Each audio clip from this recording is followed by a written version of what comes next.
ask if everyone could take a moment and silence their cell phones at this time. I'd like to begin by introducing members of the board. We have Jerry Patamus, who is an associate member of the board, Frank Duffy, who is a full voting member, Mark Finneran, who is a full voting member. My name is James Morse. I'm currently serving as the chair and I'm a full voting member. Scott Peterson, who is our vice chairman, Suzanne Murphy, who is a full voting member and our clerk, and Tony Petrucci, who is an associate member. We're also joined this evening by Mr. Paul Haverty of Blaitman, Barbowski, Haverty, Silverstein, LLC. He is a consultant provided by Mass Housing to the town to consult on areas concerning 40B developments. Also joined on stage by Brian Tobin, who is Associate Town Council, Noreen Stockman, who is our zoning administrator, and Ashley DeMello, who is our recording secretary. The Zoning Board of Appeals is charged with applying the state zoning statutes as well as the town zoning bylaws in reviewing and voting on this application. All decisions are made through the public hearing process. Our goal is to hear testimony from the applicant and the public to allow a full and fair discussion of the project prior to closing the hearing in 180 days and reaching a decision. To begin each hearing, the clerk will read from the public announcement for the hearing and read pertinent information from the file. The applicant or the applicant's representative will then have 15 minutes to make a presentation. Time may be extended by vote of the board. The board will then question the applicant.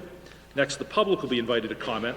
Public comment should be directed only at the project. Please refrain from making any derogatory or personal statements. It can include an opinion in favor or opposition to the project, to ask a specific question.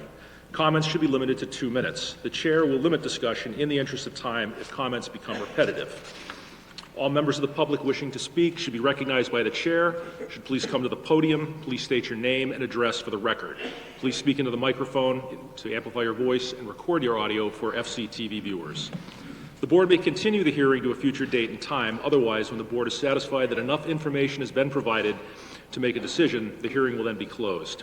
Once the hearing is closed, no more testimony will be taken. The board shall discuss the proposal amongst themselves, then make a motion to approve or deny the application. The motion will be followed by a summary of key findings and conditions. The affirmative vote of 3 members, a simple majority, is required for the approval of a comprehensive permit. Any zoning board of appeals decision may be appealed as provided for in Mass General Law, Chapter 40A and B. As a preliminary matter to the board, given that we have a large number of abutters, some of the abutters are represented by individuals or council, and there may be some department heads or otherwise interested people, I'd ask the board if we could suspend the rules or allow additional time for presentations by abutters who are represented by persons or representing groups. I agree. Any objection? So moved. I'll just ask that to be a motion. Is that a motion? Give that to Ms. Murphy. Is there a second? Second. Mr. Peterson, second. Any discussion of the motion? All those in favor, please say aye. Aye. That is approved. Before we open, actually, why don't we open the hearing? Okay, this is an application, 093-23, Falmouth Southerly, LLC, 25 Recreation Park Drive, Suite 204, Hingham, Mass. They applied to the Zoning Board of Appeals for a comprehensive permit pursuant to Chapter 40B to construct 300 units of rental apartments throughout 5 separate buildings, a clubhouse, and amenities. The subject properties are 0 and 375 Sandwich Road, East Falmouth, Mass. Can we do letters? A synopsis, please. And for correspondence, we have 21 letters in opposition, 3 with comments, and none in favor. Are there any disclosures that need to be made by any members of the Zoning Board of Appeals? Yes. Just go right ahead. I'm going to read specifically what is filed at the town clerk's office on Form 23B3. I do not have a relationship or affiliation to the applicant, but have a limited relationship with Clay Smook of Smook Architecture and Urban Design, Inc., hereinafter Smook, who appears to be the architect for the above-mentioned applicant. My relationship with Smook is as a consultant, once removed, separated by the primary consultant, to the property owner of a potential development project in Norfolk, Massachusetts. As a consultant, I played a role in hiring Smook to become a part of the design team for the Norfolk property owner-developer. To the best of my knowledge, my official actions or decisions do not matter to the person or organization. Okay. My disclosure also is my extended family is an abutter to the project. I have no affiliation with my extended family's holdings, and I believe I can be impartial in my review of the proposed project. My disclosure, James Morse, I'm a practicing attorney here in Falmouth. I have previously represented an abutter in a matter unrelated to this development. I do not believe that it is a conflict of interest. It was an arm's length transaction. I have consulted with the person in question pursuant to my obligations as an attorney, and they have waived any conflict. Anyone over here has a disclosure or anything to make about it? All disclosures that have just been read into the record are in the file if anyone wishes to review them. Before we let the applicant make his presentation this evening, we are here this evening primarily to listen to you as the abutters. That was, I think, the majority of what tonight's hearing is going to be, listening to your concerns. Again, if you're represented by either an attorney or a designated person, we will extend time so that your presentation can be made. Otherwise, generally, we're asked that your comments are going to be kept to 2 minutes. Please think about what you have to say so that the applicant get an idea of what your concerns are. After 2 minutes, though, we're going to ask you to cut off. We are not trying to stifle your ability to make comment. If you can't get everything you want to say into the 2 minutes or so, please submit your comments in writing to the board. All letters that are submitted have been and will continue to be read. So, and comment on this project, there'll be numerous meetings, which we expect participation. You'll be welcome to comment then. For the applicant, good evening. Oh, excuse me, my apologies. Before we begin, we have a presentation to explain the 40B process. I'll turn this over to you, Paul. Thank you, Mr. Chairman. Again, for the record, my name is Paul Haverty. I'm an attorney with Platinum, Bobrowski, Haverty, and Silverstein. Is that better? You may have to turn it on. I think that'll probably work a little better. So again, my name is Paul Haverty. I'm an attorney with the law firm of Blattman, Bobrowski, Haverty, and Silverstein out of Concord, Massachusetts. I have been working in the area of Chapter 40B law for more than 20 years, have represented both abutters and municipalities. And I am here through the Massachusetts Housing Partnership as part of their technical review program. And because Chapter 40B is a very different process than what boards are normally used to, what I like to do at the beginning is to just give a general overview of how Chapter 40B works. I'm sure most people are familiar generally. Chapter 40B allows an applicant who is proposing to restrict 25% of the units as affordable to submit a single comprehensive permit that subsumes all other local permitting requirements. It also allows them to request waivers of local rules and requirements. And boards of appeals are the only entity that has any permitting authority under Chapter 40B locally.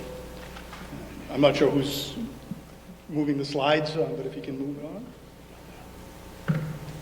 Thank you. So the way Chapter 40B works is if a municipality has less than 10% of its housing units restricted as affordable, then it is subject to hearing applications for comprehensive permits.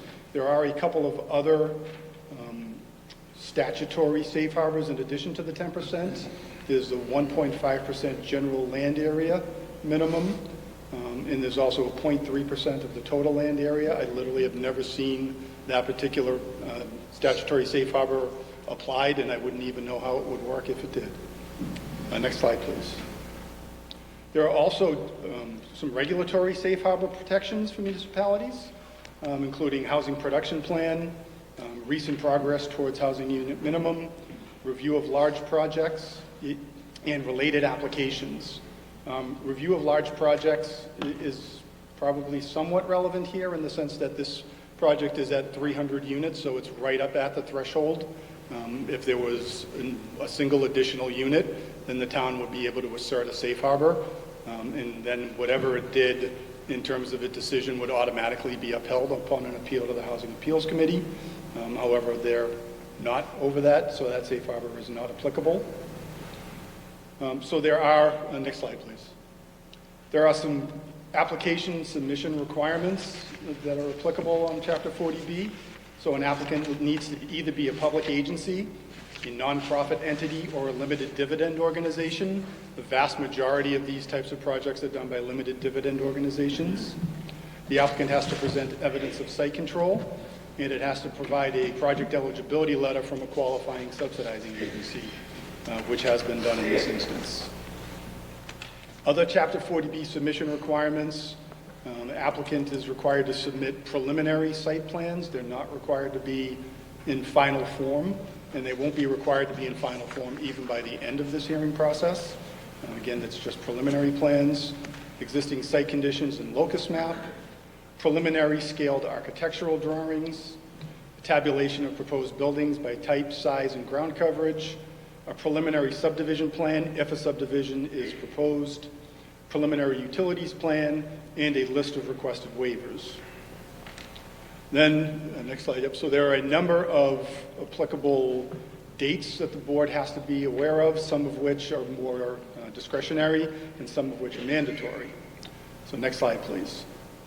Within 7 days of receiving the comprehensive permit application, the board must distribute copies to departments. Within 14 days of receipt of the comprehensive permit application, the town has to submit the public hearing notice for the opening of the public hearing. And then the public hearing is required to be opened within 30 days. That is a mandatory requirement. If a public hearing is not opened within that 30-day period, then a constructive approval submittal to the Housing Appeals Committee could be submitted. Within 15 days of opening the public hearing, the board is required to provide notice to the applicant of any safe harbor claim that it may have, and that is required to be done in writing with evidence supporting that claim. In this instance, it appears that there are no safe harbor notifications, so that won't be applicable. There is an appeal process if there is a safe harbor notification, but that won't be relevant. Within 180 days of opening the public hearing, the board is required to close the public hearing. That may and frequently is extended via agreement by the applicant, but if the applicant doesn't agree to it, then that 180-day period is a hard and fast deadline for the board to close, and if it doesn't close within that 180 days, then the applicant again can go for a constructive approval to the Housing Appeals Committee.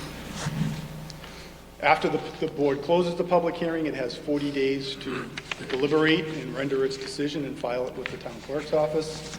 Once that decision has been filed with the town clerk's office, appeals must be filed within 20 days. Next slide, please. So the board may choose to conduct a site visit, which is common practice, both for 40B developments and non-40B developments. This will help understand the site and neighborhood existing conditions, the proposed site plan and building design, and the location of the abutters who will be most affected by the proposed development. One thing I want to make clear is a site visit is not part of the public hearing process in the sense that the board cannot take in evidence other than directional evidence. This is where this building is going to be located. This is where the entrance to the project is going to be. It cannot take substantive evidence either from the applicant or members of the public during the site visit, or that could be an open meeting law violation. Next slide, please. So something that's very important for the board to do is to identify which areas it wants to conduct peer review, and then to retain consultants to do that peer review as quickly as possible. Again, the 180-day period, it goes really quickly, and it's very difficult to do the type of review that's necessary for a project of this magnitude unless you get going on the peer review as quickly as possible. So there are a number of different areas in which peer review can be conducted. Civil engineering, traffic, architecture, financial, but there's an asterisk to the financial. The financial peer review can only occur after the other peer review has been completed and the board has presented the applicant a draft decision with conditions and waiver decisions. And if the applicant at that point indicates that that decision renders the project uneconomic, then the board can conduct a financial peer review. All written results and reports must be made part of the record. And this is very important. The peer review consultants can only review studies prepared on behalf of the applicant. It is not required to allow peer review of independent studies made either by town boards or representative of abutters groups.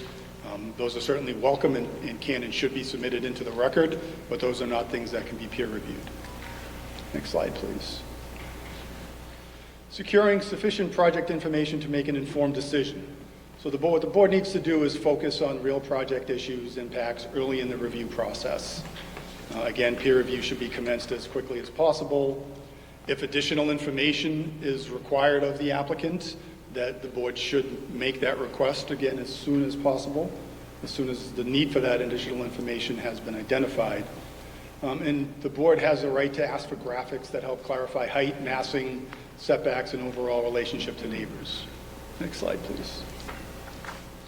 Negotiation and work sessions may be done. I generally recommend that a board have not more than one member participate in such work sessions. Technically speaking, anything less than a quorum of the board can, but I try my best to avoid open meeting law concerns, so I wouldn't do it with more than one member. These types of work sessions can be helpful to resolve technical issues, particularly with the peer review consultants and the developers consultants, to help streamline the process, address things that maybe aren't really appropriate to spend a lot of time during the public hearing going over. Instead, you can actually get to the answers more quickly in a work session. Neighbors can be invited to these sessions. Any discussions during such sessions are advisory in nature. No decisions can be made.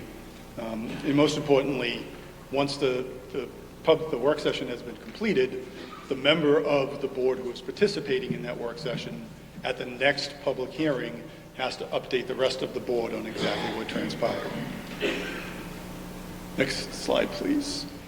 So at the end of the day, when the board issues its decision, what it needs to do is balance the regional need for affordable housing with legitimate issues of local concern.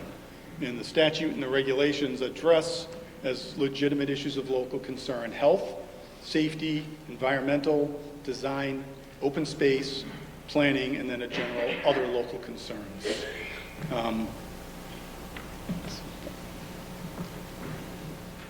Issues of local concern. I think I want to spend a little bit of time on this just to make sure that people have a good sense as to what counts as an issue of local concern and what doesn't.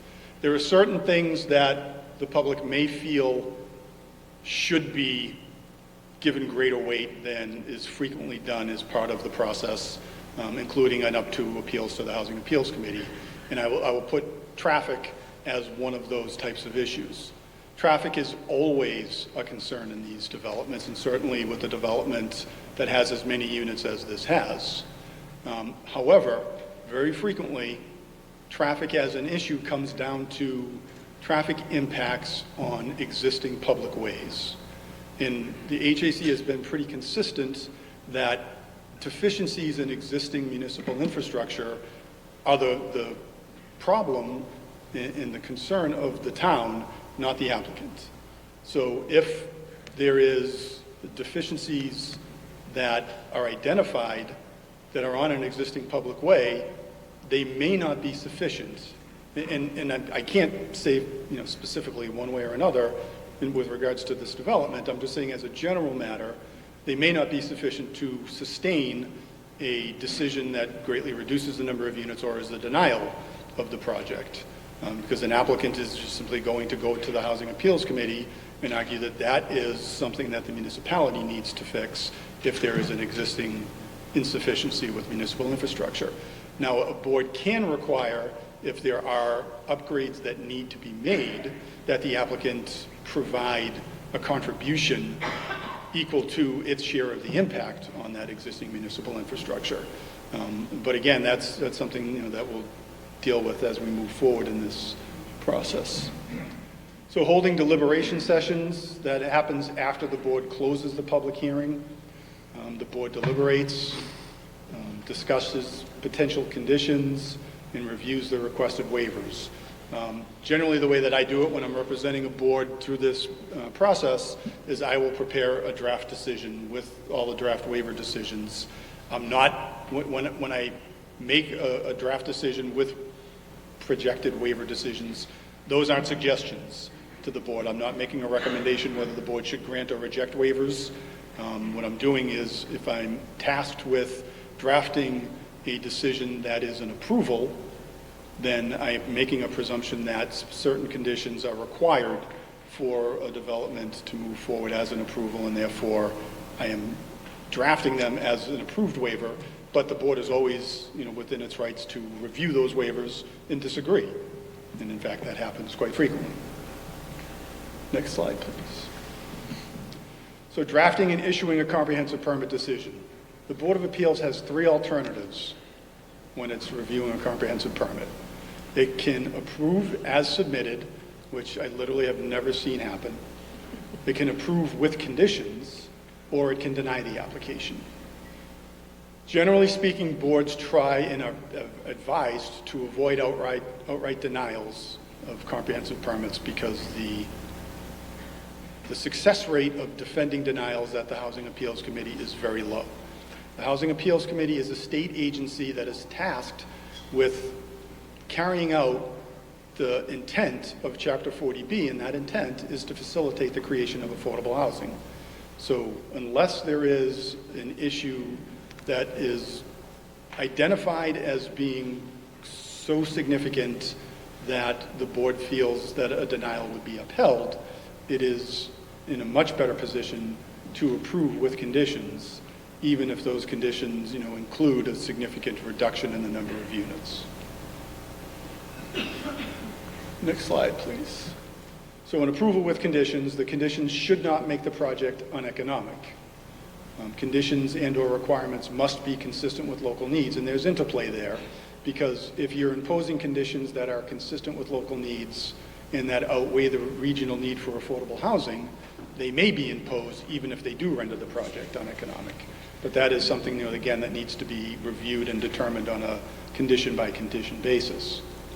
And then there is a provision in the regulations that says a board shall not reduce the number of units for reasons other than evidence of local concern within the board's purview. So what that means is that the board can't simply pick a number and say, we think that 120 units on this site is more appropriate than 300. You have to be able to point to a specific issue of local concern that justifies the reduction that you're proposing. Next slide, please. So appeals of the board's decision, if made by the applicant, go directly to the Housing Appeals Committee, which, as I've stated, is a very developer-friendly forum. Appeals for other aggrieved parties, which is generally just going to be abutters, are made either to the Superior Court or the Land Court, consistent with General Laws, Chapter 48, Section 17. Next slide, please. So this gets into a little more inside baseball regarding comprehensive permits and the board's role. The board's role does not end once it issues its decision. You're going to have oversight of this comprehensive permit for far longer than you may want to. But once the board has issued the comprehensive permit, the applicant is required to go back and actually complete all of the programmatic issues with the subsidizing agency. So it's required to execute a regulatory agreement, deed riders, a monitoring services agreement. It's required to conduct a lottery and submit an affirmative fair housing marketing plan.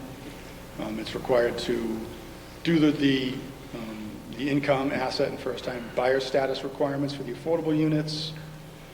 Comprehensive permit, if substantial construction doesn't commence within 3 years, the comprehensive permit will lapse unless the applicant comes in before the expiration of that 3 years and requests an extension. An extension of a comprehensive permit is determined to be insubstantial, so the board really doesn't have much in the way of authority to deny that extension. Transfer of a comprehensive permit, so an applicant, after approval, may transfer a comprehensive permit. The board's approval for that transfer is not required. They're only required to get the approval of the subsidizing agency. And then the board and/or its designee will do inspections during construction to ensure that the construction is compliant with the decision issued by the board. So that's a very quick and dirty overview of how Chapter 40B works. I'm happy to answer any questions the board may have. Does any member of the public have any questions about the 40B process they'd like answered?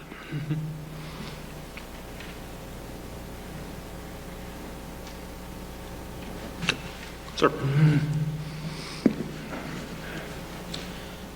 My name is Michael Brusser.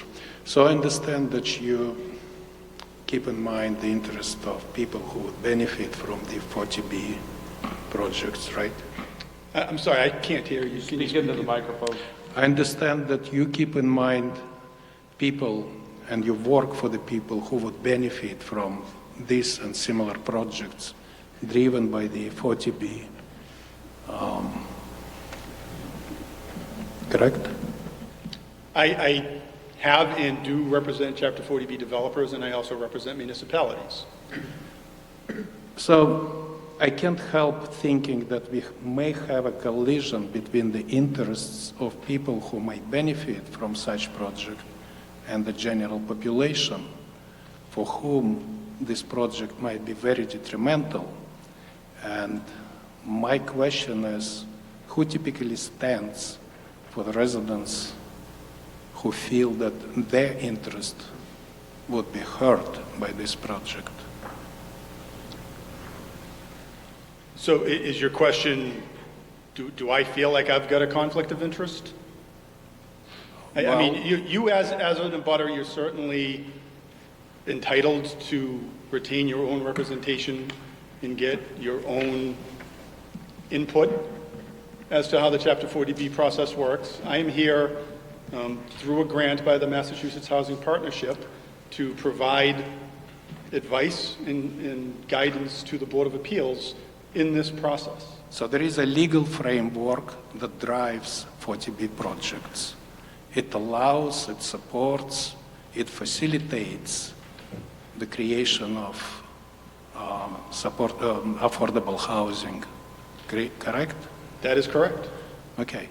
Is there a similar legal framework that would help people who feel hurt by such projects? A legal framework or anything that would support these people? Is your question, is there a legal framework to protect the interests of abutters? Yes. Well, the Chapter 40B process does recognize the rights of abutters. Abutters do have the right to an appeal of any decision that the Board of Appeals issues, and there is case law that addresses those concerns. But they have to hire their own attorneys. Correct. Unlike the people who drive the 40B projects, there is no legal framework that would stand for them. They have to hire their own representatives at their own expense. Am I correct? That is correct, yes. Thank you. Sir?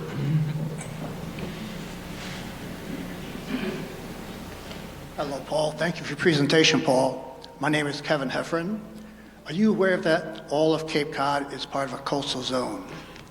The questions, I'm going to limit the questions at this time to the 40B. This will not be the only opportunity tonight for you to comment. Yes, but the Massachusetts Environmental Policy Act requires that any action affecting 25 acres or more, or that involves affecting 5 areas of potentially impervious services, has to go through a Massachusetts Environmental Policy Act if it is getting a permit from the state. And that involves an environmental notification form, an environmental impact statement, and that's part of the process. So the Housing Authority is not the sole authority in deciding whether projects can be built. Because Cape Cod is a coastal zone, it is a special designation from the Cape Cod Commission. And the Massachusetts Environmental Policy Act is a legal act that requires an environmental process that has not been followed. And that is in violation of state law. Massachusetts was the first state in the Eastern Seaboard to initiate a Coastal Zone Management Act following a federal directive in 1972. We have this for 45 years. We must follow this precedent and this law. So the Massachusetts Housing Authority does not have final say. They have to work with other state agencies and adhere to state law, such as the Massachusetts Environmental Policy Act. Response? Mr. Chairman, if I could respond to that. Certainly. That's absolutely correct. NEPA jurisdiction does not go away under Chapter 40B. The timing is actually once the board has issued its decision, if an appeal is taken, then there is a requirement within 10 days of filing that appeal that the applicant file with MEPA as well. So you agree that this development will require an environmental notification form and environmental impact statement? I have not looked at the thresholds to see whether or not this project meets any of those thresholds, but I have presuming it thresholds, does. 25 acres or 5 acres of impervious land. This is over 25 acres. It does meet the threshold. If it meets the threshold, then they will be required to go through the MEPA process. Thank you. You're welcome.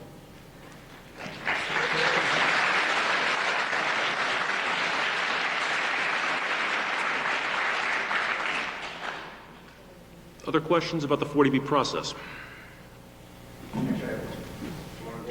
Yes, please. We need you to come to the microphone so your voice is recorded for FCTV. Thank you, sir.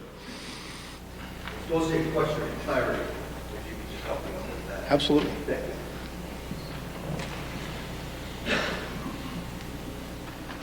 I'm just looking for a question of clarity on the 40B. You get closer to the microphone so Oh, everybody can okay, hear you. sorry. Unfortunately, I'm not a lawyer, but my wife is, so, but she's at UMass tonight, so she stuck me with this.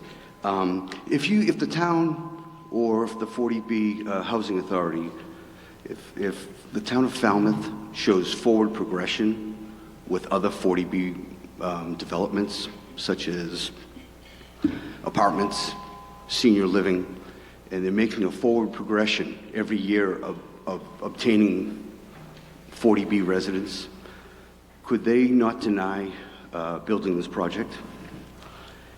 So, Mr. Chairman, Is that a clause in the 40B that I thought I saw? There- That if the town shows forward progression, in other words, they are building and taking exception for 40B development within the town of Falmouth? so I Safe went, harbor, and I'll let our... I went through them quickly, but there are safe harbor provisions that the town may rely upon when it is creating sufficient affordable housing units. There's the recent progress, which it's a 12-month look back from the date of the filing of the comprehensive permit application. And it looks to see whether the town has created 2% of its total year-round housing units as affordable units in the prior 12 months. And have they met that match? Have they exceeded that? My understanding is no. So all the development that's going on in the housing, in the senior, So- affordable living, One thing that needs to be taken into account is the timing of certain developments. A comprehensive permit, the units that are associated with a comprehensive permit are allowed to be counted on the town's subsidized housing inventory as soon as the comprehensive permit issues. And then if 1 year lapses from the issuance of that comprehensive permit without that applicant pulling a building permit, those units come off of your subsidized housing inventory until a building permit is issued. Once they come back on, when the building permit is issued, you don't get to count them again towards a safe harbor. You only get it at the earliest time when they are created. So there may have been units that were on your SHI, came off, then came back on. You wouldn't be able to use those towards a recent progress safe harbor, or there's also a housing production plan safe harbor that is either 0.5%, you get a 1 year grace period, and if it's 1% of your total housing units, you get a 2-year grace period, presuming you have an approved housing production plan. Gotcha. So the last 12 months, what percentage has been affordable housing development in Falmouth? Do you have the figure, Noreen? I don't have the exact figure. We can get it for the next hearing. We did not hit it, though, is my You understanding. did not hit 2%. Correct. Okay. Just wanted clarity. Thank you. Other questions about the 40B process? Otherwise, we'll get into the applicant's presentation.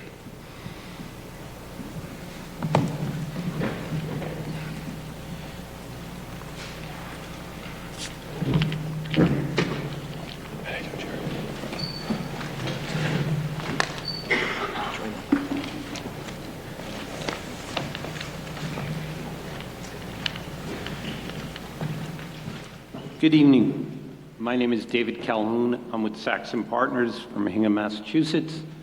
And I'd like to just, before we get going, I'd like to thank the ZBA for your time. We fully recognize that you are a volunteer board, and we respect the amount of energy and effort you put into this process. It's not an easy lift for anyone.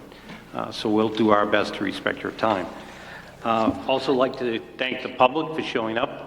It's always nice to see there's interest in new development. In addition, we submitted to the ZBA an outline in time, so I would like to make a request that we have more than the normal 15 minutes. How much time would you like, sir? 45, 50 minutes. This is a very complex project. It's a large project, and it's not the normal, I'm looking to be encroached. We're not looking for all of the data, and I realize that You're not, but you're going to have other opportunities to present on the specifics, so could you try to get into 30 minutes tonight? I would like to really kind of hear from abutters and their concerns. what we would like to do is, let me just walk you through the agenda, and if the agenda is agreeable to you, that's what we'll track through, and we'll try to be done in 30 minutes. Thank you.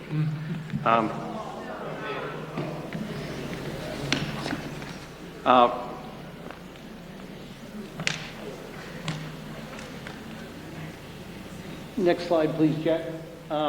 First off, our team.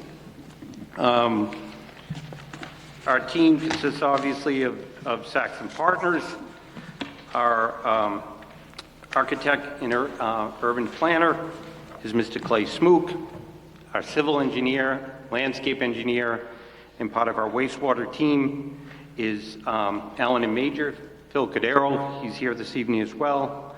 Our wetlands consultants is Goddard Consulting, Tom Schultz is here this evening. Our wastewater engineers, in addition to Allen and Major, is Stantec Engineering.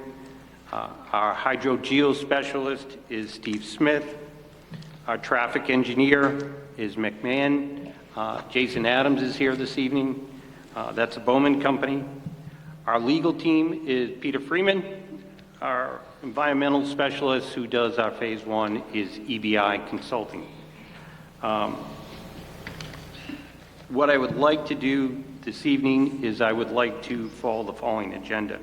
A very, very brief update on where the process is by Peter Freeman. We'll immediately go to our site and civil engineer. Phil Cadero will walk you through the process, walk you through the project in about 5 to 10 minutes. He's going to follow up with Clay Smook, who will walk you through the architecture, the building itself. Our traffic engineer is here. He's going to give you a very quick update on where we are with traffic and what we have available for information there. Our environmental consultant is here. He can speak to the wetlands and the wildlife species in a quick 5 minutes if you'd like there. Once we finish that up, I'd like to do a very, very quick overview of the comments that we've received and provide some quick comments, just to a couple of them. Then, if the board so chooses, go to public comment, then go back and, I'd like to, once we finish from our team, I'd like to give a quick discussion on peer review. What items you think need to be peer reviewed, timeline on that, who you propose. And then we'll go to the comments, go back to public comment, and then we move to set dates and details for future presentations. If there's certain items based on what the public offers, what the board wants, for more detailed meetings. So that's where we'd like to go, and if you're okay with that, we will try to stay under 30 minutes. And with that, I'm going to turn the mic over to Peter Freeman.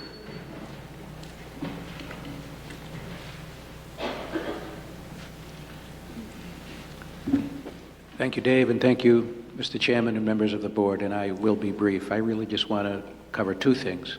The first is the eligibility requirements that Mr. Haverty went over. First is to be able to control the site, and we included in our package, which is very thorough, we included a copy of the purchase and sale agreement for the property.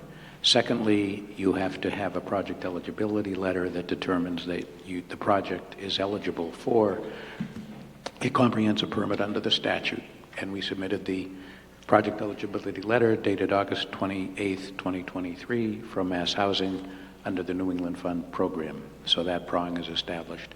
And the third prong is that the applicant has to be eligible to be a limited dividend organization, and Mass Housing so found in their project eligibility letter, and that's because the applicant agrees to, and there's a form in the application to Mass Housing that acknowledges that the applicant agrees to abide by the limited dividend provisions as to the project, and it goes through a cost certification and yearly review. So that's the first thing. And the second item is really, and I'll be brief, you know, I've been to hundreds of hearings across Cape Cod and all of Massachusetts in my many years practicing law. And one of the things that is often not really discussed much at all is the need for affordable housing. The statute, 40B, was created in 1969 because there was a perceived need then of the challenges and difficulty in creating affordable housing. And it has succeeded in creating thousands of units, but the need is even greater everywhere, but particularly on Cape Cod. And tying into a couple of the standards that Mr. Haverty mentioned, on Cape Cod right now, the crisis in affordable housing is really of unprecedented proportions.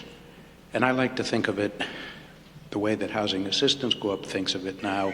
What we need to do is create housing to protect Cape Cod. And why do we say that?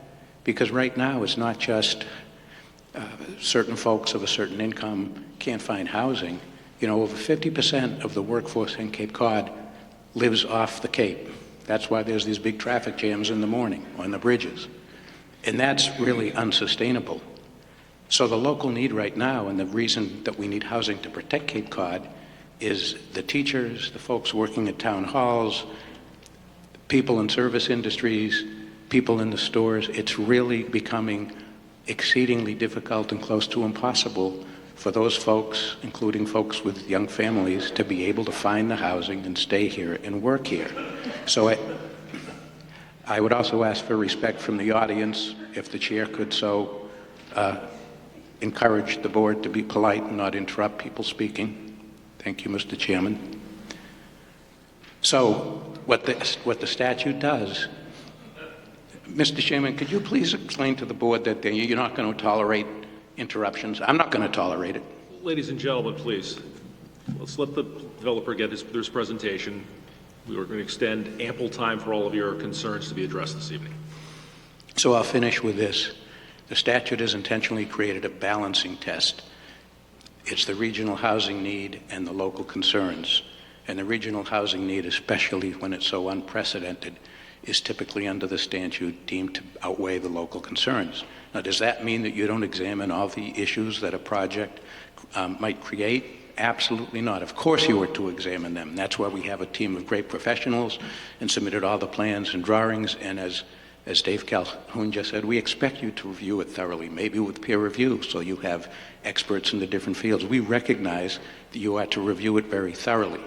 But at the end of the day, it's going to be, as Mr. Haverty really said, the housing need is so acute that we believe we will satisfy, have satisfied and will satisfy, managing all of the impacts so that you will be able to comfortably find that we don't create adverse impacts that would allow the denial or reduction of the project. And so I don't mean to say that as a lecture, just picking up on what Mr. Haverty said and just reminding everybody in this room that we do need projects. Small projects are fine, but we need large projects. The rental need is one of the biggest needs on Cape Cod right now. So I'll end with that. Thank you.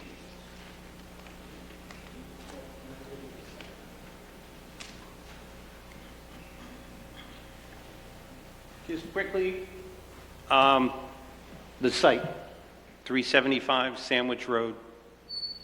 You can see it right here. Can you speak into the microphone so Yep. that people can hear you? Sorry, it's kind of difficult to see the slide and talk at the same time. 375 Sandwich Road. The site is approximately 15.9 acres.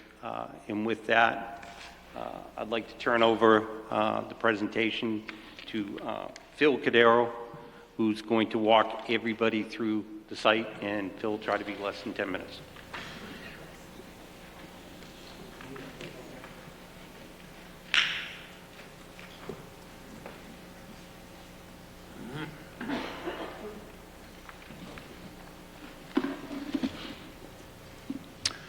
Good evening. For the record, Phil Cordero from Allen and Major Associates. I'm the branch manager of the Lakeville office that we have at 10 Main Street in Lakeville.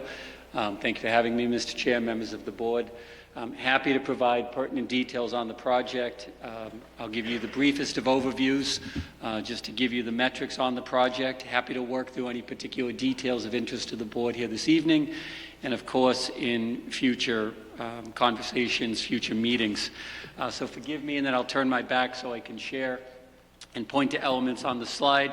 But as Mr. Calhoun mentioned, the site is located at 375 Sandwich Road, which is the existing single-family home, and 0 Sandwich Road, which is the remainder of the land, largely undeveloped at the rear of the property. Those familiar with the site will recognize Sandwich Road here along the top of the slide, Pitch Pine Road to the north of it, Harris Hill to the north of it, and Meredith Drive to the south of it. Those are our direct abutters relative to the street system and, of course, the abutters that are present here this evening. For reference on the land, in addition to the single-family home, which is actually underneath our graphic, which I'll get to in just a moment, we do have an electric easement that crosses the site. It bifurcates it here. It's approximately 100 feet wide. The remainder of the land is largely vacant, woodland, undeveloped, some cart paths spread throughout.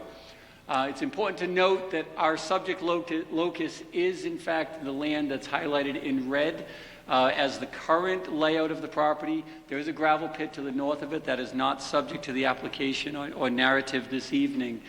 The areas that Mr. Calhoun noted for the development of the project is part of a subdivision plan that we've included in the application materials that we'll review in subsequent hearings, which includes the creation of a right-of-way around a primary roadway to enter into the site, and then an individual lot that will support the development on the easterly portion of the land.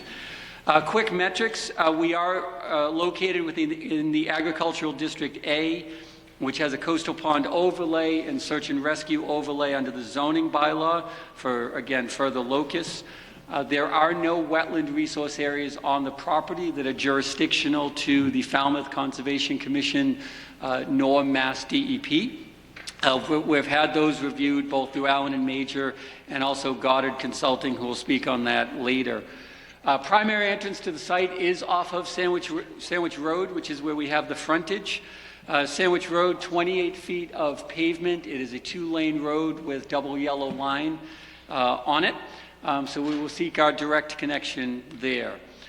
The intent of the plan, as you see in front of you for purposes of development, is to create a boulevard median style roadway that connects into Sandwich Road.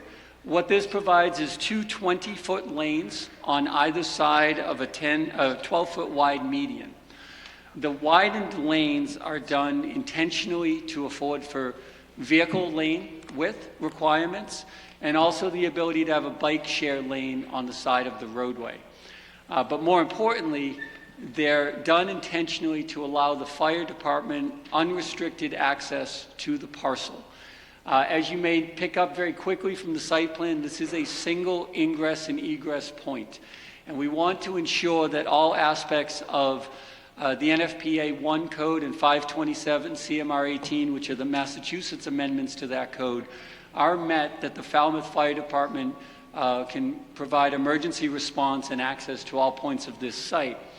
By providing the enlarged roadway along Sandwich Road, we can ensure that if one side of the road becomes catastrophically impaired by motor vehicle accidents, the other side of the roadway would remain available. If for whatever reason there were motor vehicles that are pulled to the side of the roadway, by having the 20-foot of pavement width, the fire apparatus can safely pass those. So those numbers are certainly done intentionally. And I draw your attention to that very quickly, is that it may feel like the entrance is really too wide for the site, but I would like the board and the public to understand why we've generated a width here. And what we'll do is, as part of the site design, we'll talk into the landscaping, is we will use landscaping elements to, of course, soften that width. We're not intending to make it feel like a very, very wide, expansive pavement, so we'll bring that down to a scale level with appropriate trees and vegetation to add shade, to add color, to add visual interest as folks are coming into the development. As the roadway continues in, it obviously curves to the north side and straddles along the north side of the roadway and opens up into the rear of the development, as you see on here. Alongside that roadway, for the entirety of its length, will be a 6-foot sidewalk for pedestrian connectivity. We will have the bike lanes throughout, and that will afford connection from the residents of the Easterly out to Sandwich Road. The layout of the site is very simply, it's a campus-style design. We refer to it sort of internally as a racetrack. What that refers to is that we have the parking on the outer edge of the layout and the buildings and the green space on the inside. It's to allow for all the buildings to be connected, all of the interconnection of pedestrians, of residents, to enjoy the amenity spaces that are on the site, of which, as you come into the site, we will have a primary centered clubhouse, pool area and patio, and then the 5 residential buildings that have been noted in the application comprising the 300 units that we're talking about. The annual space between the buildings, right now in terms of the preliminary application, is just noted as green space. That will be programmed out with further amenity space and use for the enjoyment of the residents, whether that be sitting areas, courtyards, gathering spaces, or additional landscaping. In addition to those, we do have a dog park located on the northerly portion of our site, which is one of the #1 requested amenities for multifamily. So that way they can enjoy having a pet. It will be a pet-friendly development, and we have an outdoor area for those pets to go to. Sort of difficult to see on the slide just given the scale, but I'll draw everybody's attention to, on the outer perimeter, we have 17 detached garages. Those are freestanding structures, 6 parking spaces in each. And they are intentionally aligned on the outer perimeter of the development as they provide very effective means of shielding, both visual shielding, headlight glare, parking lot illumination, and ambient noise. We certainly recognize that we have abutters to the east and the south of us, and those garages will seek to bring down some of what they might consider to be nuisances created by this project. Where we don't have garages, we have increased landscaping along those same edges. So in some spaces, the garages simply don't fit. In areas where they don't fit, we've provided increased density of landscaping to perform that same function. Site development-wise, 517 total parking spaces, 102 of which will be in those aforementioned garages, standard dimension at 9 by 18. Again, important to note, the site design here, very, very driven by emergency apparatus needs and our ability to respond to emergencies, whether they be medical or fire. So everything that you see on this plan meets or exceeds code requirements, and we look forward to coordinating with the fire department on ensuring that everything they need for access is provided. And the design has been based off of a 40-foot long vehicle with a 100-foot ladder reach. So next slide, please. Getting a little granular, won't get into too much detail, but I want to make sure as you see these plans, these are the engineering plans included in the plan package. Very, very simply, the blue rectangles that you see on the plan and the blue lines, that's our stormwater collection system. So everything on site meets or exceeds the Massachusetts stormwater standards in terms of handling of runoff of water. Every one of those blue rectangles represents an area that stormwater is ultimately collected in below the surface. So these are not open air basins as currently proposed. The water is then recharged into the natural groundwater table below the site, into the soils that we have, which are, as the town residents, I'm sure, are familiar, coarse, granular sands, very well receptive and suitable for stormwater recharge here. So this provides for mitigation for the change in cover type between the woodland area that we have now in the single-family home and the impervious roof surfaces and parking lot that we're proposing. These systems provide mitigation up to and including the 100-year storm event, which is greater than 7 inches of rainfall within a 24-hour time span. Those recharge all the water. No additional water is allowed to leave the site, both in terms of rate or volume, than currently does. We would seek for your peer reviewer and your DPW to litmus test us on that assertion we've made in the application and ultimately agree with that premise for the board. Next slide. Utility layout, very, very quickly again. We have water service within Sandwich Road. We're actively coordinating with the water department. We are in receipt of their initial comments on the application. There is a 20-inch water service main in that roadway. We're currently coordinating testing that main to understand its full capacity. We will extend service into the site designated by the blue line, 12-inch water main that will come in, and then have an 8-inch loop around all of the residential buildings, which will allow for domestic flow and firefighting demand for the fully sprinkled buildings on site. We do have gas available to us, but a very important feature to this site is we will bring in an electric service into the site, and we are seeking to make the project an electric project, which is really where we want to go in terms of green initiative, minimizing greenhouse gases. So the project is currently investigating all electric services for the development.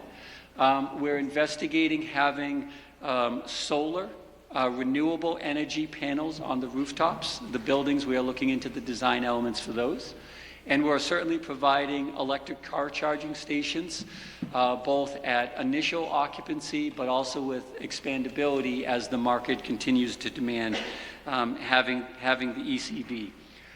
The limited gas that we will have on site is propane tanks that will serve our gas grills and fire pit and our pool service areas. So very limited amenities. We'll seek to use propane tanks for that. What you'll notice, I'm sorry, go back one slide. I'm going to highlight it here and talk about it in a future slide. Is maybe difficult to see, and I apologize, is the green backbone here, which is our gravity sewer collection system. So all of these buildings will be brought into a collection point, and we'll bring it to a treatment plant here, which I'll get to in just a moment. Next slide, please. So landscaping. We have a full complement of preliminarily designed landscaping plans. These were intentionally selected to be native species. They serve multiple purposes: screening, soil and erosion holding. We want noise abatement through the landscaping, but we also want visual interest. So as we look through, as the board reviews our landscaping design, those are the key elements that were brought into place as we've thought about and contemplated the landscaping. We've utilized pocketed landscaping to serve as the best buffers in areas where we can't have those solid wall garages, which, as we note, are very, very effective screening methods. Lighting, which will be a very, very important topic for this development to function and also of great concern to the abutters. We've provided a full photometric and illumination study within the plan package to the board. And what we do when we're dealing with lighting is, of course, we are using dark sky compliant fixtures, which means everything is LED based, everything is downward facing, and everything is shielded along the backside of all light fixtures where they abut property areas. And what we'll assert through the calculations provided is that there is no off-site incidental illumination. Now, I want to note an important distinction. We're not saying the site will be dark to the abutters. We're saying that all of our lights, if you were to draw a circle as to the areas that our lights illuminate, that will be fully contained on our property. But in order to abate some of the light glare that we might have to our neighbors, to both the east and south of us, we use multiple tiered systems of lighting. So we do vary the light pole heights across the site from 12.5 feet mounting height to 14.5 to 18.5. And those 18.5, those high poles, are relegated to areas of our parking here that can be effectively shielded by the buildings that are adjacent to them. So the height of the buildings can then block the potential light glare from the residents to the east and to the south of us. But again, no spillover and fully dark sky compliant. Very quickly, just a schematic. In the earliest slide, I noted our intent for gravity sewer. So our gravity sewer, we do not have sewer available to the site. We also understand that there are limitations to the availability of sewer within the town of Falmouth, and certainly nothing directly available to this site. So we are planning a private on-site wastewater treatment plant. So the gravity collection system that I referenced on the prior slides, the development on this slide is generally over here. Our gravity collection comes up our roadway, which is along this portion of the slide.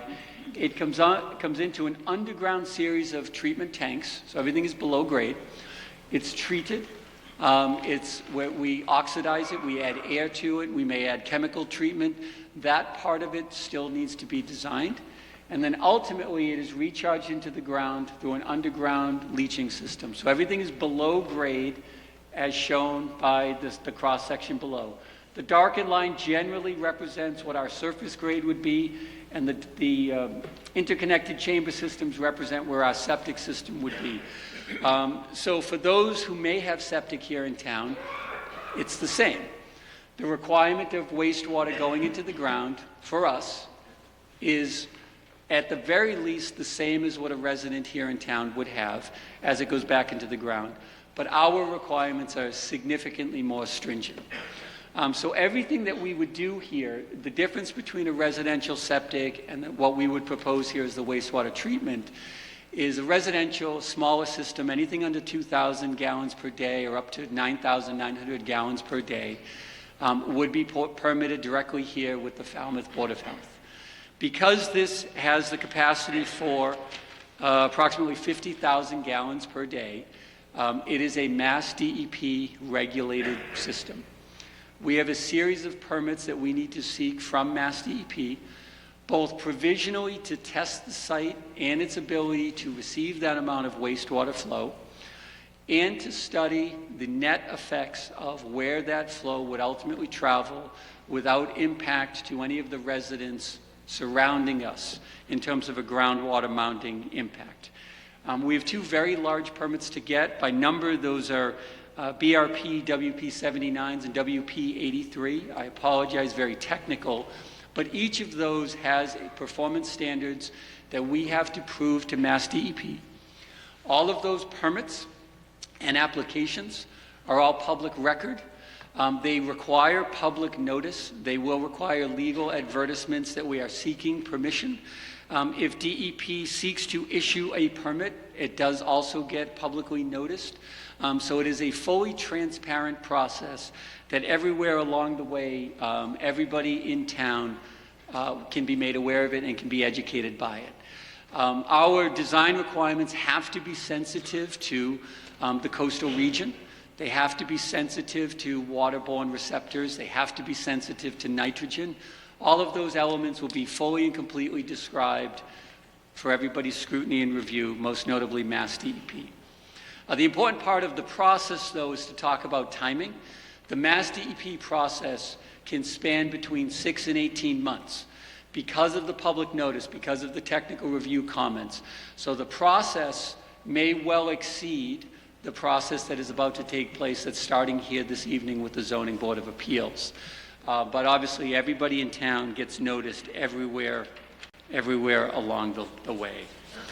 I think, Jack, that might be it. So I'm gonna step away and I'll turn it over to my the architect who's also on the design team. But very quick benefit, we were able to zoom in on this portion of the slide just so the board can become more familiar with the integral components of the site layout, the 5 buildings, all of them 4-story, 60 units in each building, and then obviously our 1-story clubhouse. But why don't I let my associate talk about those in greater detail. Thank you.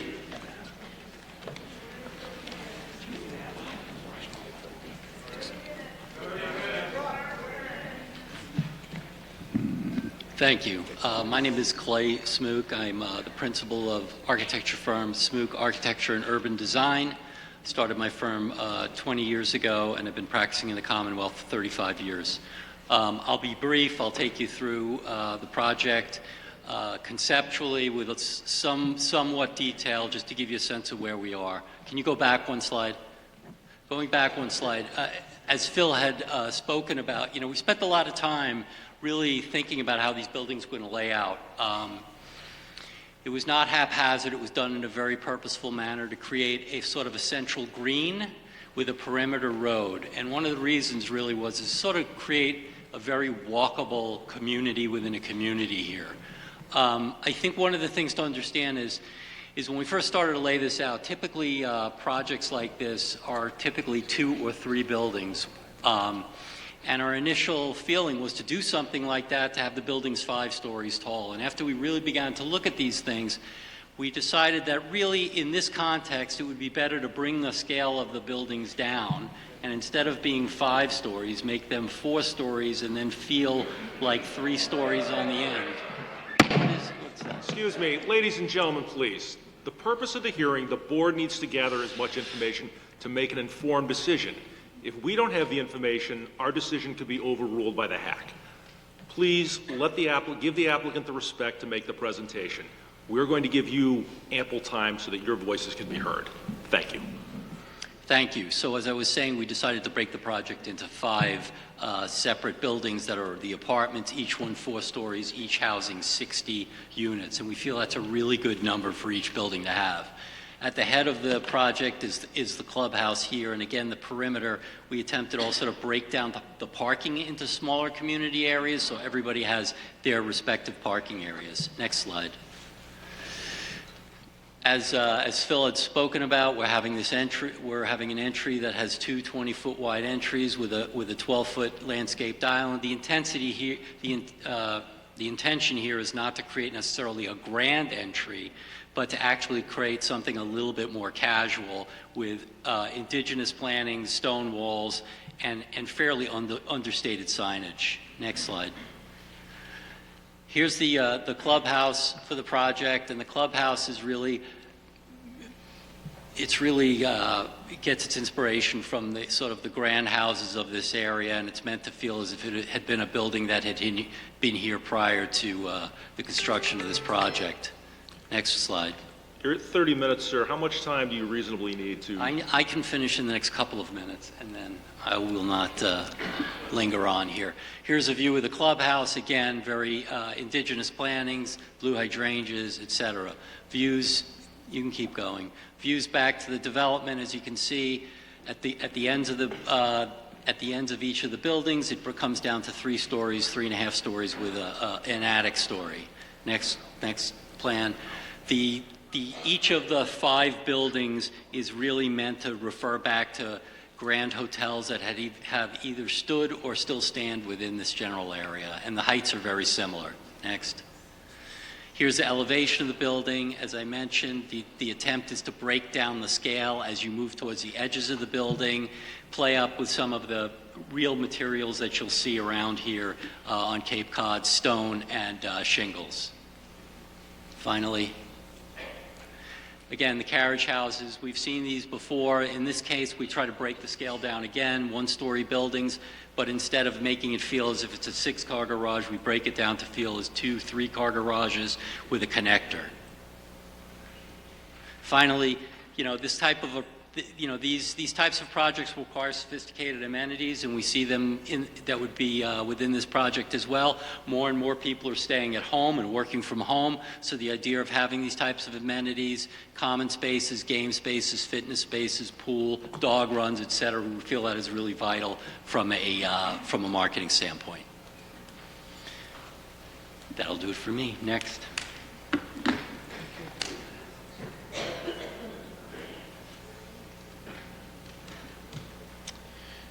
Good evening, Jason Adams with McMahon Bowman. I have 3 slides. I'll go through quick. It's just a walkthrough of our methodology. We were hired to review the traffic impacts of the project. We selected a study area that focused on Sandwich Road and the signalized intersections on either side, 151 to the north and Brick Hill to the south.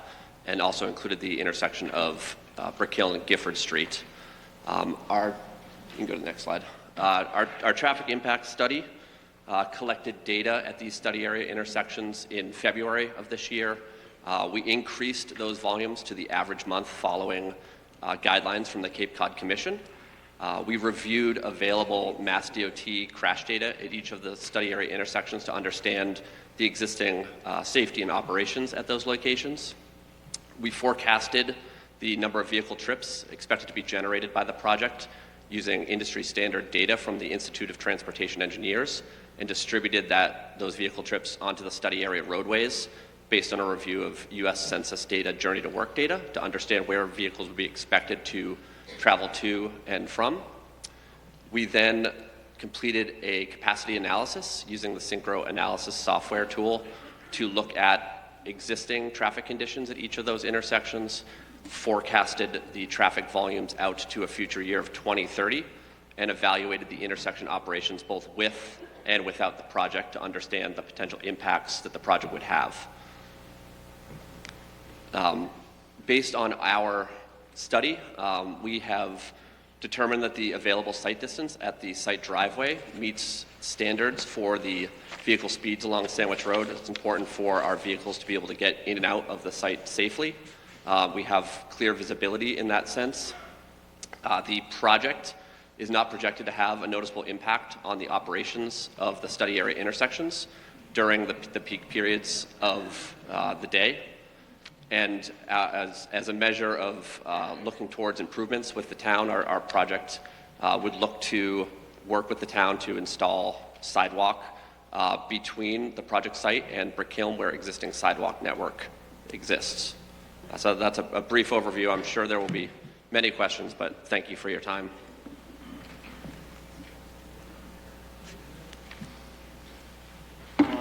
Respecting the time and trying to keep things short, we're going to skip conservation.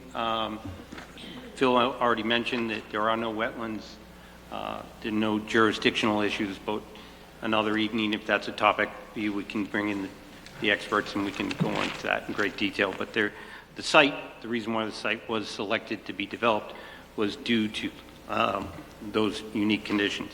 I just want to quickly go through a response, some of the comments we've received, if you don't mind. We've heard from the Select Board.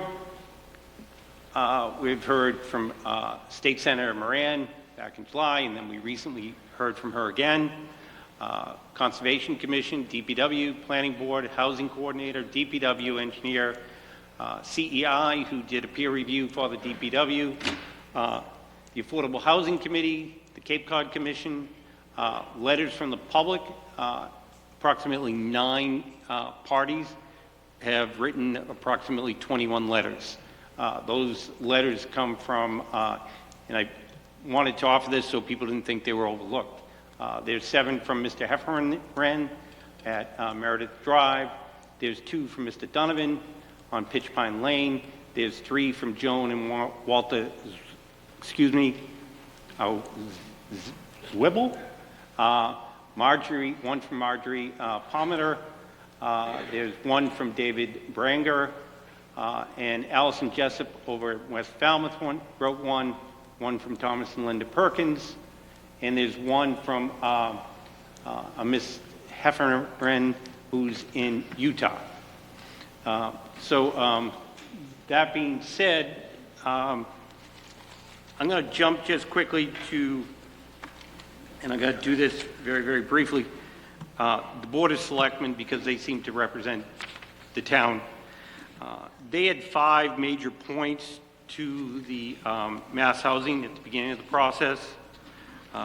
Their major points, the first one was to commit to construction of a best-in-class wastewater treatment system. Agreed, we'll be doing that. And that permitting process will be with DEP. It's not with this ZBA. It's not a permit which we get from you, but we're glad to share as much information to make you comfortable. Moving the housing development to the west, we'll look at some slight changes in that, but We're really committed to where we are. We think it's a beautiful location and a good place to create a community. They asked us to donate land and/or to provide connectivity to the corridor. And if you look at this slide, what they were referring to is connecting to open space for enjoyment. How can people get from the current open space on the other side of Sandwich Road all the way over to the Coonamessett River? So as you can see, we looked at it. Two things we're going to do. We're bringing a sidewalk all the way through our own property. We're then looking at the potential to put a walking path from our entrance down to Brick Kiln Road. To complete the connectivity, that would get you over to some open space on the other side of Sandwich Road. To connect out to the Coonamessett area, we have reached out to the 300 committee, because often open space groups do not want people accessing their property. They want them in a natural state. They don't want anybody walking. The 300 committee is different. Based on my conversations, they are looking for people to be able to enjoy and recreate with the property while respecting nature. The problem with us connecting to the Coonamessett River area is, as you can see, we could coordinate a path through our property. But when we get to the east, we don't own that land to the east, and nor does the town, and nor does the 300 committee. So there would have to be some work to figure out how we could continue through and make that connection. That's an item that we hope to work with the town Board of Selectmen on. Just quickly, big issue, bicycles, walking. They wanted us to look at connecting to a sidewalk because we don't have any sidewalks off-site. So that's where we created this, and we'd have to do about half a mile of sidewalk.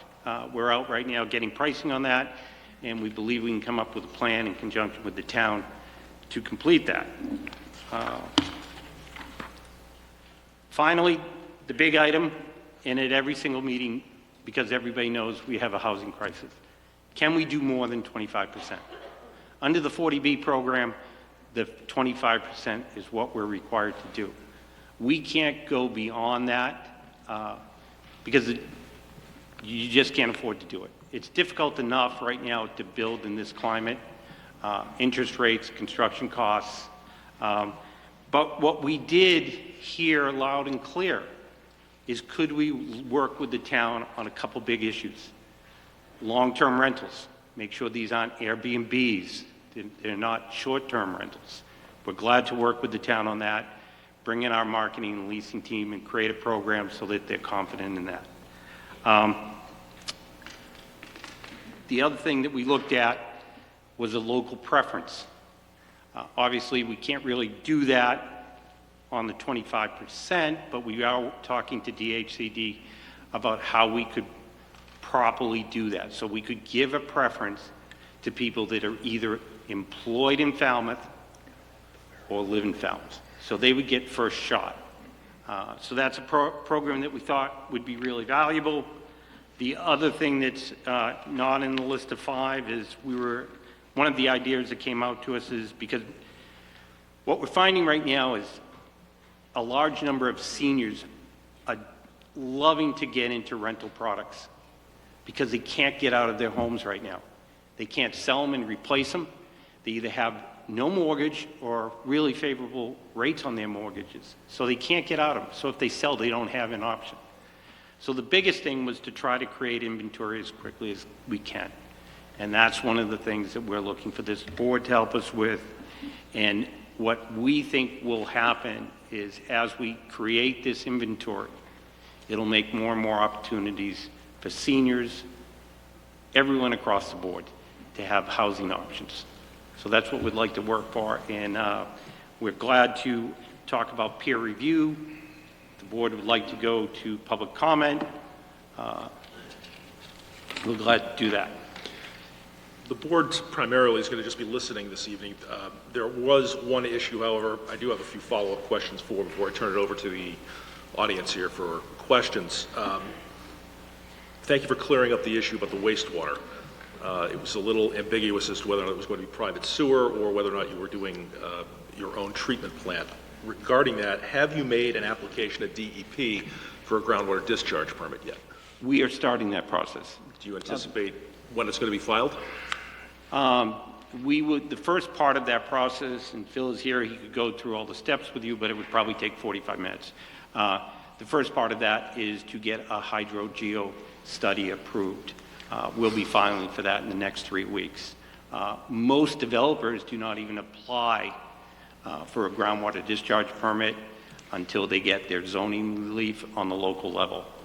That's a normal step. We are parallel tracking it, so we are doing that now. It's a significant concern, I imagine, for the majority of the abutters out here as well as for the board. You're in a very, very sensitive area with the Coonamessett River to the east, significant impacting. As you're aware, new Title V regulations have gone into effect. Do you know which technology you're going to be using for the treatment plant? We haven't selected it yet, and that's why we have, not only do we have Phil's team, we also have Stantec Engineering involved. Because what we will do is we will interview all the manufacturers, the best technology that's out there, and then we will select the technology that gives us the highest performance. We believe that we can outperform. I mean, the town is going through this process right now. You've determined that central sewer is the best way to protect your interests. That's exactly what we're doing. But we have a great advantage. We're building a brand new state-of-the-art facility. We don't have to continue to upgrade our existing facility. So we're going to be able to implement everything that you guys are doing and more. Are you planning to reduce the nitrogen load to what the town is currently have in their discharge permits for the area of 3 milligrams per liter? Yes. Or can you exceed that? Excuse me? Are you planning, or can you exceed that? We believe we can.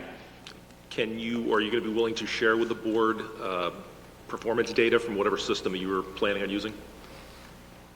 Sure, at the right time when we make that. We will not be making a selection on a final manufacturer for probably 8 months, maybe 9. But we can provide you enough comfort, and we're more than happy to have Stantec attend a meeting. We're glad to have Phil's entire team here. We'll have our hydrologists here. I think the other thing but I think your consultant would tell you that we can give you all that information, and we're going to be spending a lot of time. But that's a permit that goes to DEP.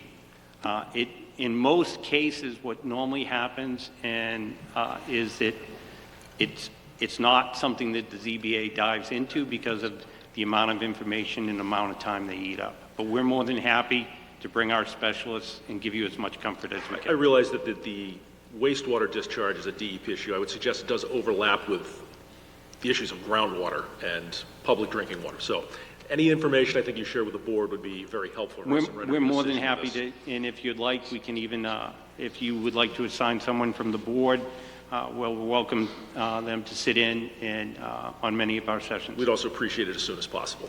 So. It's going to be some time. So the hydrogeo study will not even be approved by DEP. What you have to do with the hydrogeo study is you have to explain to them how you're going to test, how you're going to do it. Phil, do you mind giving 3 minutes on that?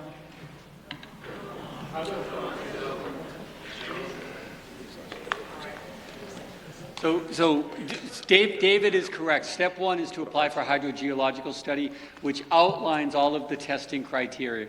That goes through a provisional review with DEP. DEP sends it out for notice. Then they approve us to actually test the site.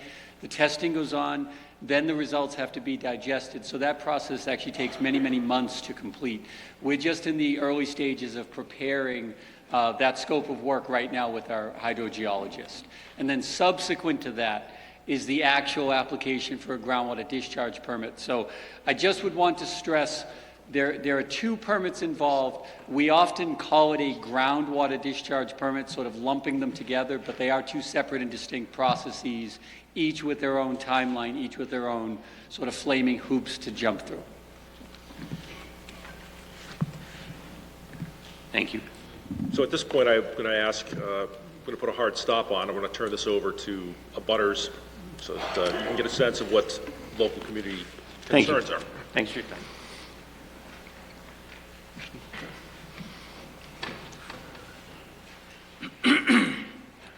Good evening. I'm Tommy Zine. I live at 36 Captain Bonenberger Lane in East Falmouth. A few of us will be presenting tonight for hundreds of people. How much time would you like, Mr. Zine? I need about 4, and some of the people behind me will need just a little bit more, sir. Certainly. Thank you.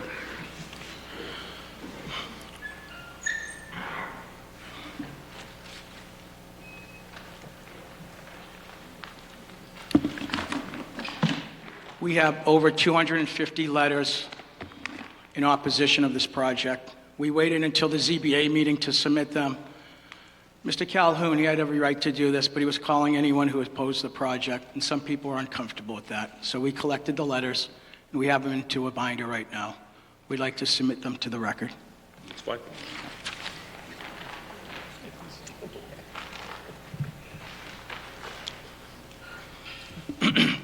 I want to acknowledge our ZBA, Mass Housing, Saxon partners, and our strong community. Thank you for attending tonight. We want to thank Senator Sue Moran for suspending her support of this project. In her letter, she requests a thorough environmental impact study as well as an analysis of the economic and community impacts on Falmouth, including a high season traffic study. Thank you, Senator. Your community is grateful. Dave Calhoun is the Director of Acquisitions for Saxon Partners. His job is to oversee big commercial projects that belong in big cities, major malls, and universities, not rural neighborhoods miles from amenities. For the ZBA, here are our requests that various boards and departments have asked for, including us. The community and the ZBA will be better informed if we have outside experts that can provide us detailed information regarding the following areas. We need noise studies completed before, during, and after construction. Light pollution studies during the daytime and nighttime hours. We need hydrology studies. We need a geohydraulics test, wastewater studies. Nitrogen studies completed as well, with strict restrictions to protect watershed areas. We're asking for a 4-season environmental study at a minimum, based on the endangered species of animals, plants, and flowers located in this area because of the Coonamessett River. We need a study to assess the damage that will take place at the Coonamessett River restoration and the Coonamessett Greenway Heritage Trail that costs us $5 million in state and federal funding. That's at stake. Eastern box turtles, a species of special concern, they live right behind my backyard, right where Saxon Partners plans to install asphalt for their parking lot.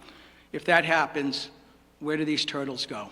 It's been their home for decades, among a plethora of other species. They all need to be protected.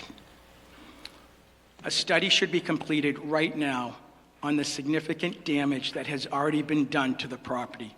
The machinery that was brought in for testing, we already see the impact. It's causing chaos and displacing wildlife at this habitat and the Coonamessett River. We want another traffic study completed.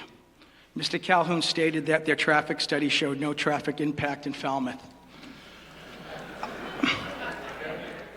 I think the facts speak differently. Saxon Partners project will create irreparable density issues forever. Adding 300 units clustered on 15 acres of land with 517 parking spaces.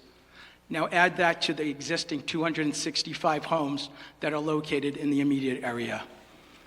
The density, the traffic, the environment makes all of this nothing less than egregious. A traffic study should be completed during the busy summer months and the busy school months, along with all of the other independent studies for hydrology, nitrogen, environment, noise, light, distance, and many more. I'll finish with this. The burden is on Saxon Partners to demonstrate to the ZBA that this site and their proposal protects the town and our critical needs as far as density, environment, and community impact. Mr. Calhoun said, mass housing is on his side. Mr. Chairman and board members, you have an entire community on yours. Thank you.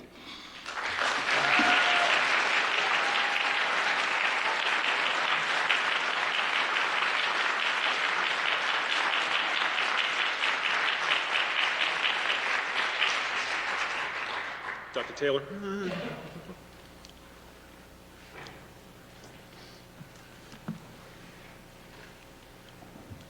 Good evening, Mr. Chairman and Zoning Board of Appeals. Thank you for the opportunity to address the board tonight. I'm Nancy Taylor. I'm chair of the Select Board, and I'd just like to acknowledge other Select Board members who are in your audience. Vice Chair Scott Zelinski, Member Doug Brown, Member Bob Miscali, and our Town Manager Mike Renshaw. The reason I'm here tonight is to reiterate to this board and to share with the public for the first time the Select Board's concerns regarding this easterly project. I know you have received the letter that we sent on July 13th, but I also gave you an additional paper copy tonight. So at the request of Mass Housing, the Select Board voted unanimously to send a letter with our comments.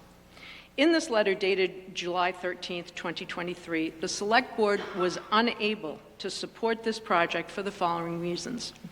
And these were issues related to wastewater and water quality, traffic and transportation, environmental and energy impacts, and future development at this proposed site.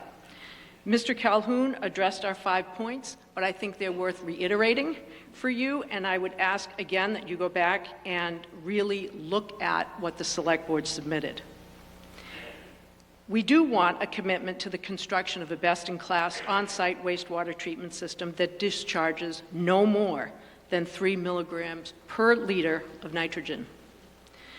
Move the housing development to the west of the 28.5 acre parcel to preserve the highest value of wildlife habitat and to reduce the length of their driveway.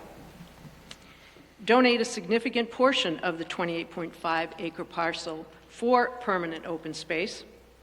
Contribute to roadway improvements and to create safe bicycle and pedestrian access on Sandwich Road. And in addition, and I'm going to ask again, that they consider the required 25% of the units that will be restricted to individuals earning up to that 80% of AMI.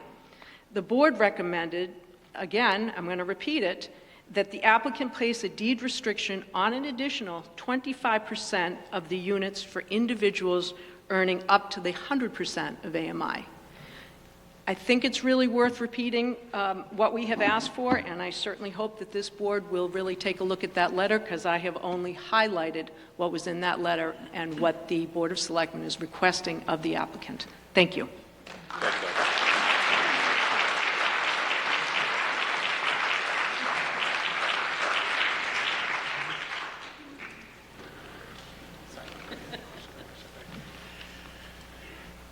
Thank you. I'm Tanya Lewandowski. I live for the last 25 years at 363 Sandwich Road, proudly.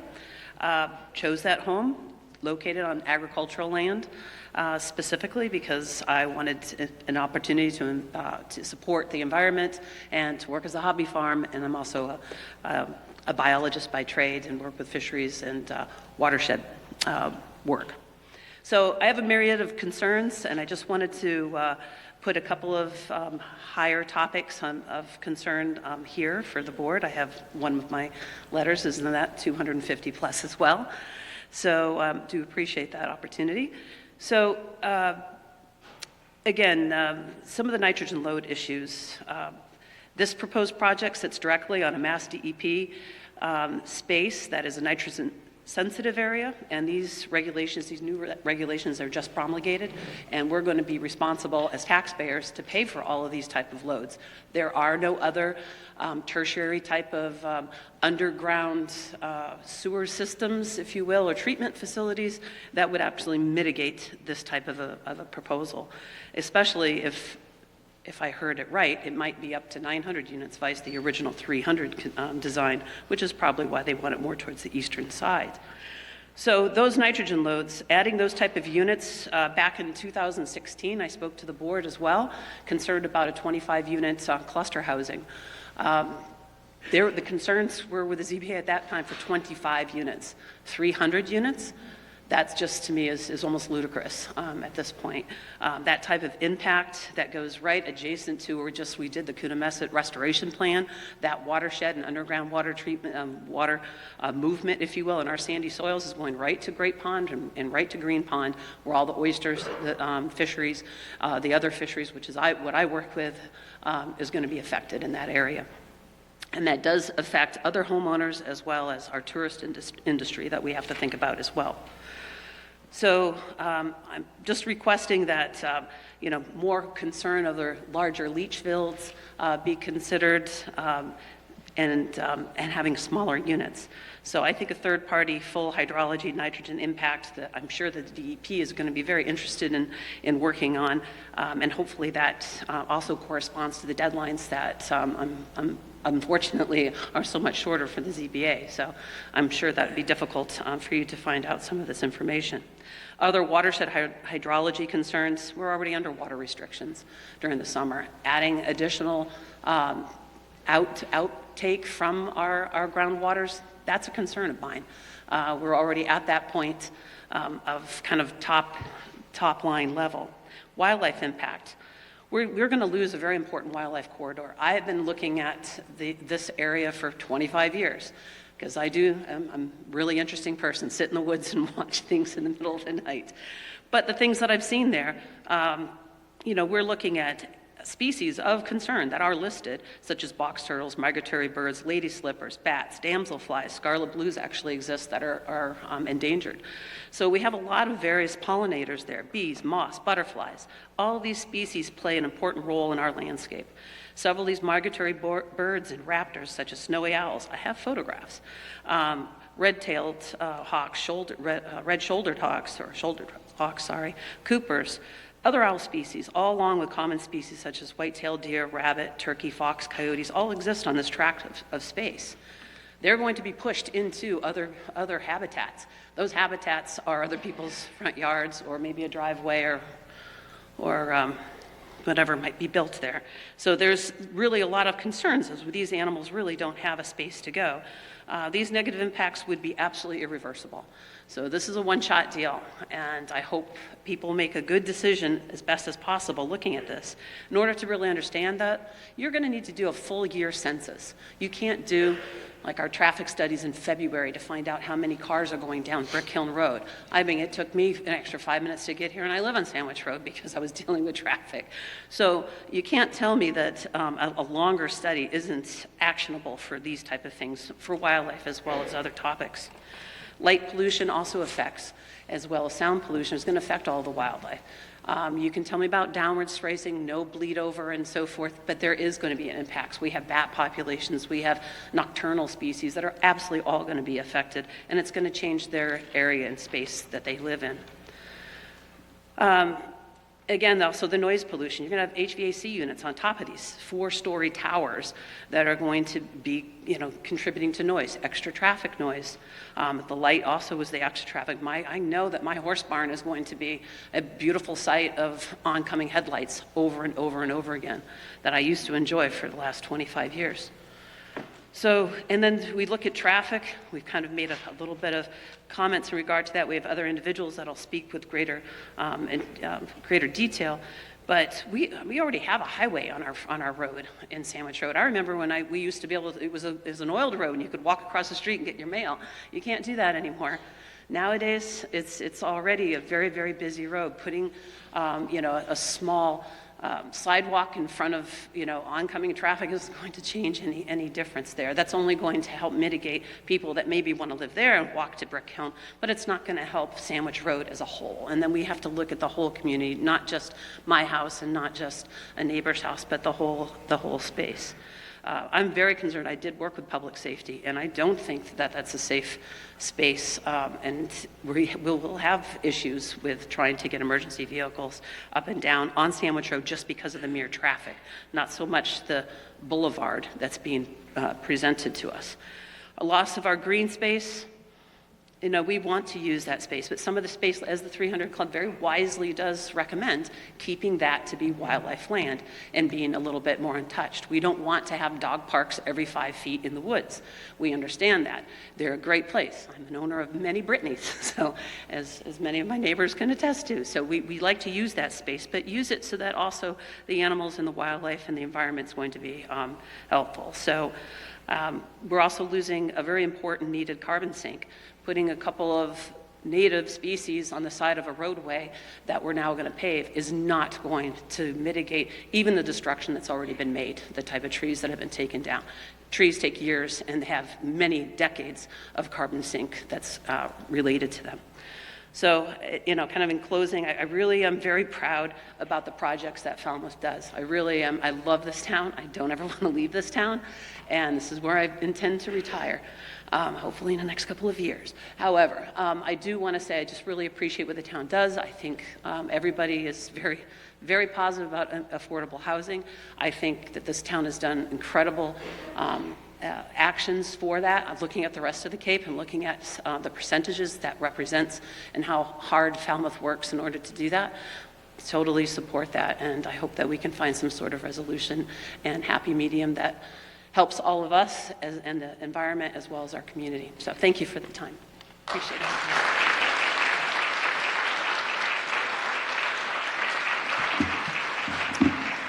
Good evening, ZBA. My name is David Craig. I live on Striper Lane in East Falmouth. I lived in Falmouth for about 25 years. My principal concern is the quality of the water in Great Pond, which has degraded significantly in the time that I've been in town. So if you go back 100 years, it's probably pretty clean. The principal culprit is the Coonamessett River. So by the statistics from the earlier presentation from the developer, they have a 50,000 gallon capacity waste treatment plant. According to EPA statistics, the average person uses 44 gallons a day of water, showers and toilets, times 3.5 people times 300 units. That's 46,000 gallons a day that they're going to refresh into the ground that is not currently going into the Coonamessett River. The impact will be significant in terms of the quality of the water, because you can't remove all the nitrogen. They can try, but the fact is all the sewers on Mara Vista that were replaced by the sewer system, that's gotten better, but not on the Acapescat side. So my principal concern is water quality. Second concern is cars. The developer said 519 parking spaces. That would be an average of a little over 2 trips per day into town. When you get to Sandwich Road, most will go south. Probably 1,000 cars a day hitting the light at Sandwich and Brick Hill. A few will go north. That is an indeterminable impact on quality of life for people that live in the area. How are you going to get through that light? The third number to bring up is 300 units. That's the threshold, but it was originally 900. Conveniently, the developer has scaled it back in the diagram. See that open area there? That's probably where the 600 and 900 units will go. So I encourage the board to look carefully at the statistic the developer has put forward and consider the impact on the town as a whole. Thank you.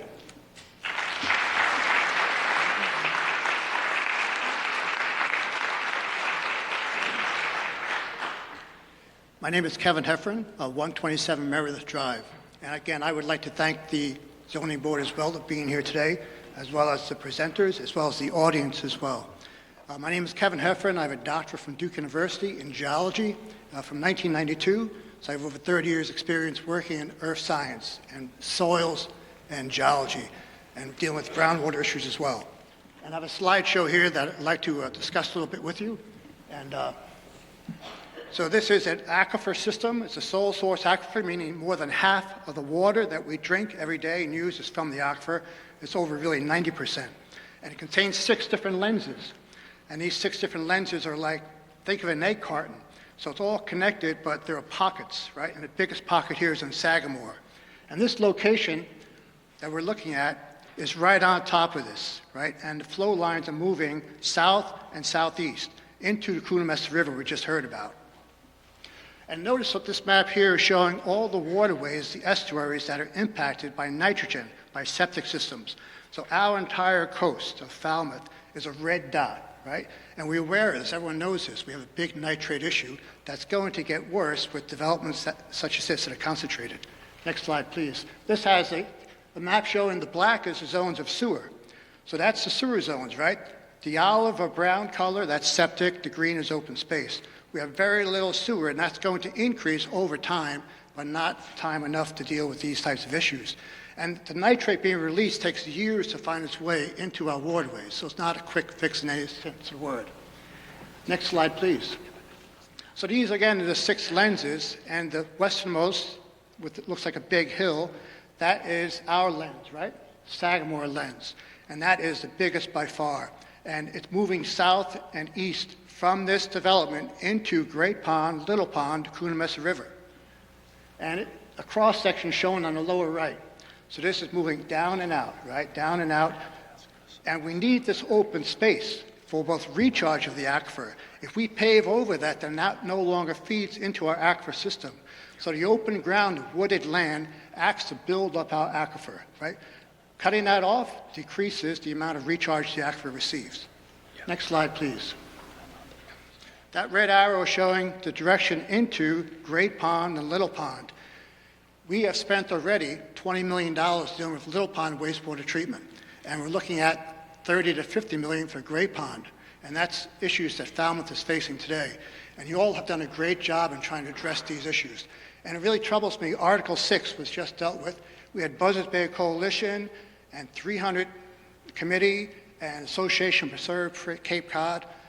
All these are great organizations, and they were at odds with the solution, because there is no easy solution, because we've been caught in a vice. We're faced with these development issues, as well as the nitrate that is being pushed upon us as we have increased development. Next slide, please. So this is showing that the Sagamore lens, shown here in green, is the biggest lens of our Cape Cod region. The other one is big as Plymouth Carver, which is off Cape to our north. But we are the biggest source, and we have the greatest risk. And we already have the Joint Cape base that, with lots of PFAS issues and nitrate as well, that has impacted us at a cost of $1.4 billion that we've been dealing with for over 20 years. A Superfund site. Next slide, please. So all this groundwater, right, is feeding into our lakes, feeding into Coonamessett River, feeding into Great Pond and Little Pond, and it's all connected, right? And if we have more nitrates, all our waterways are impacted with algal blooms and eutrophication. Next slide, please. This is the map of Coonamessett, right? This is immediately downhill from this proposed development. They spent $5 million restoring this. This is connected to the 375 property, and that leads out to Sandwich Road. Beyond, if you go west from our property that's proposed, it's all green space. It's connected open space for wildlife. Next slide, please. So this is a Google map of showing the area. The yellow zone is a proposed site, and you can see how it's going to impact our coast with all that flow to the south. Immediately east of that yellow rectangle is the Coonamessett River, and it's green space to our west that's connected. It'll be a great place for a bike path. The bike path along West Falmouth runs north-south. It's proposed to connect from the bridge down to Woods Hole. There's no access east. Most of us in town cannot use that bike path unless we drive there. Be a great spot for a bike path. Next slide, please. December 2022, Mass DEP has taken action that Falmouth is well aware of, the zoning board is well aware of, and that is the natural sensitive area.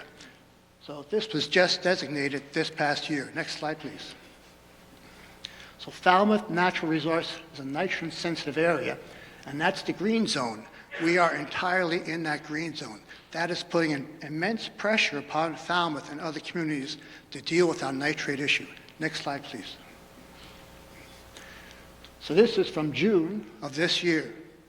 The Healy-Driscoll administration is requiring that within 2 years, Falmouth and other communities deal with these issues. And it's going to become a great cost to taxpayers. And we're dealing with present-day issues. Building 600 additional units adjacent to the Coonamessett Bog will further impact our waterways dramatically. Next slide, please. As I mentioned earlier, Massachusetts is the first state on the East Coast to develop a coastal zone management plan at the directive of the federal agencies put forth by a 1972 mandate as a follow-up to Clean Water Act. We have been very effective. We have been leaders in the state in dealing with our coastal zones. All of Cape Cod is a coastal zone. All of Cape Cod is under the Cape Cod Commission. All of Cape Cod is supposed to follow the Massachusetts Environmental Policy Act. No one agency has the authority to dictate what can and cannot be built. It's a networked approach. Different agencies are supposed to work hand in hand and come to a consensus. This is the federal approach, and consistency states that states must follow that as well. And also, home rule means the local Falmouth committees that we've spoken. Nancy was up here earlier. Her letter is fantastic. It details a lot of great issues. Amy Lowell, Falmouth Wastewater, another fantastic letter, also July 13th. Great data. Next slide, please. The Massachusetts Environmental Policy Act requires that if you disturb 25 acres or have 5 acres of impervious surface, that you must do an environmental notification, and you have to follow that with an environmental impact statement. That is the law. Next slide, please. The Cape Cod Housing Technical Bulletin they recognize the need for affordable housing. We all recognize the need for affordable housing. People working in our stores, construction, nurses, teachers, we all want to live on Cape, right? Affordable housing. But they have specific objectives: promote an increase in housing diversity, small-scale housing units, right? Year-round occupancy, and preserving natural areas. That is a key cornerstone of the Cape Cod Technical Housing Bulletin from 2019. Next slide, please.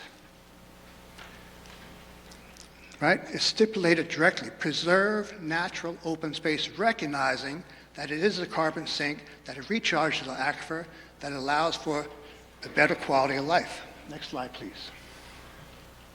This is a summary of Nancy Robbins Taylor's letter. I've had some highlighted points, and she was up here and spoke brilliantly, and she also conducted an excellent meeting several months back. This letter is fantastic to read and hits on all the major points. Next slide, please. This is Amy Lowell's, the Falmouth Wastewater, and she's dealt with some heavy issues here. We've had lots of issues: the oil camp issue, nitrate issues, being pushed by DEP, right? So her letter also is fantastic, and everyone should read that from July 13th. Next slide, please. This proposed site, as we're all aware, the yellow is what has been focused on today, but the blue is not out of the ballpark. We know developers are looking for maximum profit. They're looking to sell this. It's a real estate venture. It's capitalism, right? And it's their option to pursue that, but as citizens here, we need to do what's best for Falmouth. Next slide, please. This shows that indeed the red triangle, right, is the corridor. There's not much in that region, right, connecting east and west from Coonamessett westward. If you go to the north, there's more open space, mostly due to Joint Air Base. But this is a key corridor along southern Falmouth. Next slide, please. So there's that green space just south of that gravel pit, connects Coonamessett across westward towards West Falmouth. Very important corridor that has great potential for open space. Next slide, please.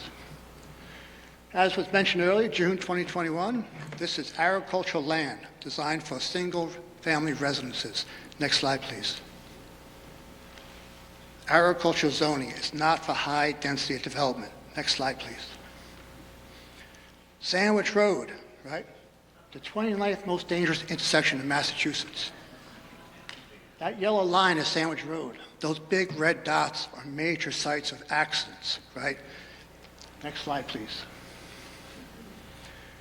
This is accidents in the headlines over the last several years affecting Falmouth. Next slide, please. Here's Falmouth, Massachusetts fatal accidents compared to Massachusetts as a whole. We are in the purplish color. Massachusetts is in the olive color. We have an issue here with accidents. This artery, Sandwich Road, a two-lane road, one of the most dangerous roads in Cape Cod and the 29th most in Massachusetts. Next slide, please. This is a Mass DOT study from 2018, right? This is total crashes and the crash rate. So Sandwich Road has a crash rate of 1.68, and that is double the state average. Next slide, please. We have had issues here before. People come to the Cape because of the open space, the beaches, the clean water, right, to refresh. If they want to go to high-density apartments, they go to Boston, they go to cities. That too has a role. We know what Cape is. We know why people come here. We want them to keep coming here. We also want people working here to be able to afford to live here. These are not affordable housing. Next slide, please. Thanks very much. Sir, would you be so kind as to submit your presentation to the zoning administrator to be part of the record, please? It's on the, it's on your Thank you. laptop. Thank you very much.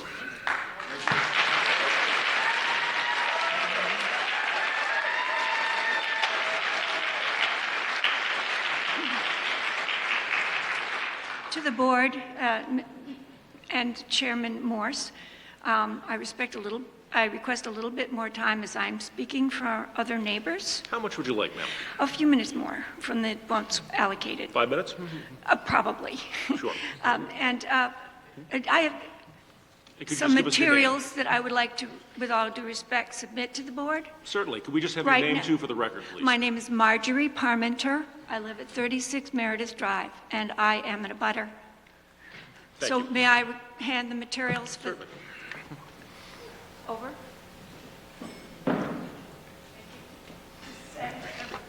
These would be to send because there are maps attached, and for the record, I have submitted this letter to the zoning board with the same materials for the record. And I don't quite have enough for everyone, but I do have a few extra maps, which is one of the focal points of my talk. So to begin, I'm speaking in opposition to the proposal at 375 Sandwich Road. It's from studying the site plan maps in the 1,000-page proposal, I have two big concerns. It's upsetting that Saxon has marked on one of their site maps a skimpy, narrow side yard setback of 10 feet behind Meredith Drive lot lines along the south post parcel border. As well, only a 10-foot rear yard setback is marked for east bordering lots.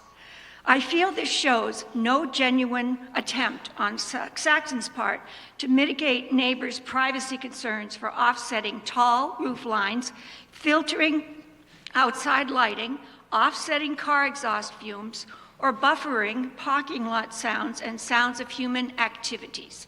Such accountability was requested of Saxon in the state's project eligibility letter in August of 2023, including their expectation that Saxon will address concerns about wildlife habitat.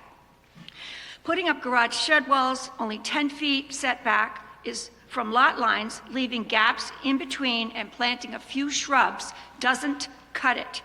Neighbors should be allowed a more substantial natural privacy buffer behind their lot lines, more like 50 feet width of uncut, mature trees and vegetated low brush left standing intact like it is now.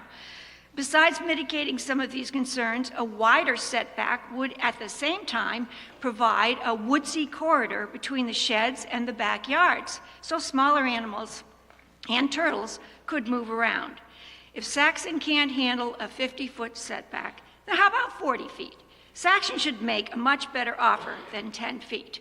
My second big concern is the sloping, low elevation topography of land immediately adjacent to the southwest corner of the large septic wastewater leaching field. I did bring some visual aids. So I will show you this, and it is in your map materials.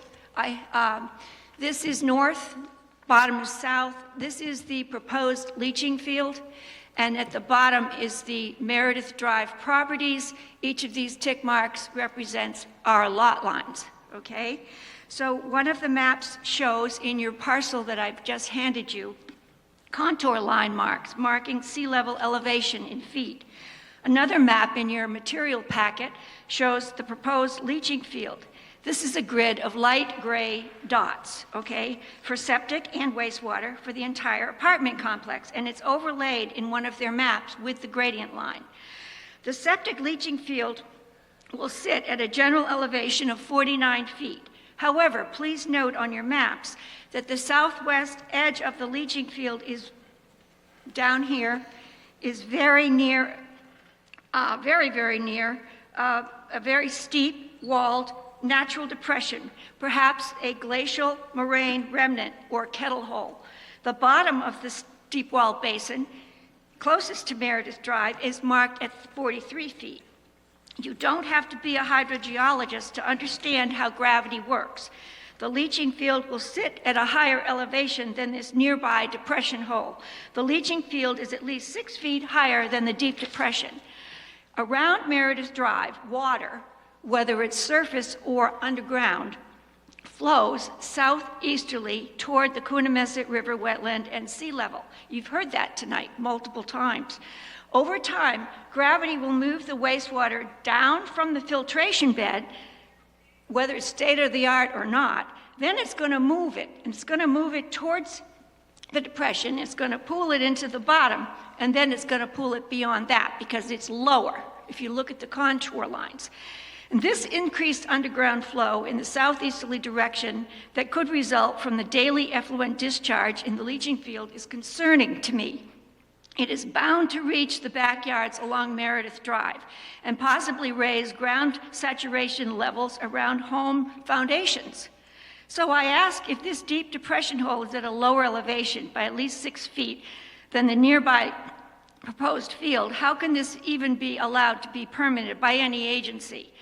An estimated of 30 to 50,000 gallons per day flow rate from the 300 apartments over time, it's quite predictable that the water could ultimately build up, seep into and collect in not only the depression areas, making it wet or wetter at the bottom, but also saturate the subground levels locally. Over time, higher saturated groundwater could wreak future havoc with surface drainage in the area, particularly after flooding rainfalls, not to mention possibly impacting home foundations. We on Meredith already have this problem when we have a flooding rain. And anybody who's watched TV knows that this is a trend now with Mother Nature. I'm asking the Zoning Board of Appeals to set up a thorough study of the land elevation and topography of this specific area, the area of the leaching field, before determining the appropriateness of a treatment field so near such low depressions and contour lines right near these properties on this part of Meredith.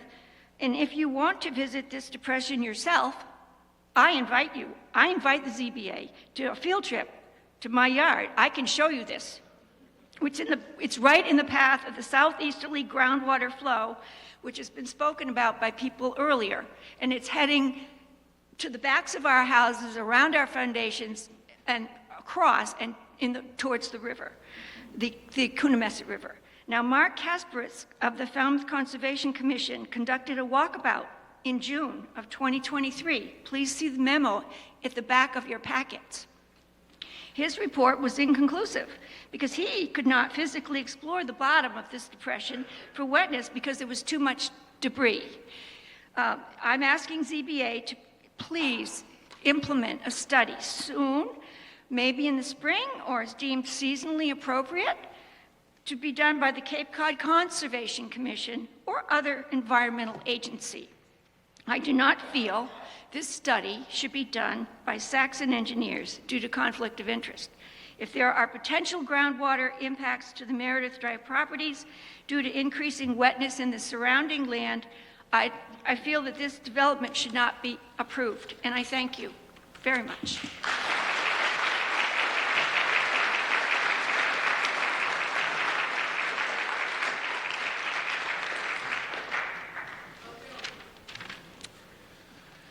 Good evening, members of ZBA. My name is Joseph Martino. I live at 51 Green Acres Road, and I also own my family's homestead at 17 Pitch Pine Lane, where phase one of this project is planned to start. We have lived adjacent to this property since 1960. We know the property well. Since then, we've seen a lot of things come and go. This property has stayed open, and it's been great to see. Now we have a project in front of us, a project that is going to be massive if it goes through. This project in phase one is 300 units, 5 buildings, 4-story buildings, with more to follow if they get their way. Please don't be fooled. Saxon Partners says it's not correct, but their comprehensive application was for 300 to 900 units, and that was approved. There are only 3 or 4 buildings in Falmouth that come to mind that are of this height or taller. Falmouth Hospital, Admiralty Apartments, the MBL in Woods Hole. This is obscene and excessive, totally out of character for our residential area and our town. No consideration was given to the surrounding neighborhoods and its residents. Can you imagine a 4-story building within 150 feet from your backyard and people looking down at you, totally destroying your peace and tranquility, a total disregard for their well-being? Imagine this. Just take a look at the new building that we're building on Main Street. That's 3 stories. Put another story on top of that and put that in your backyard and tell me how you would like it.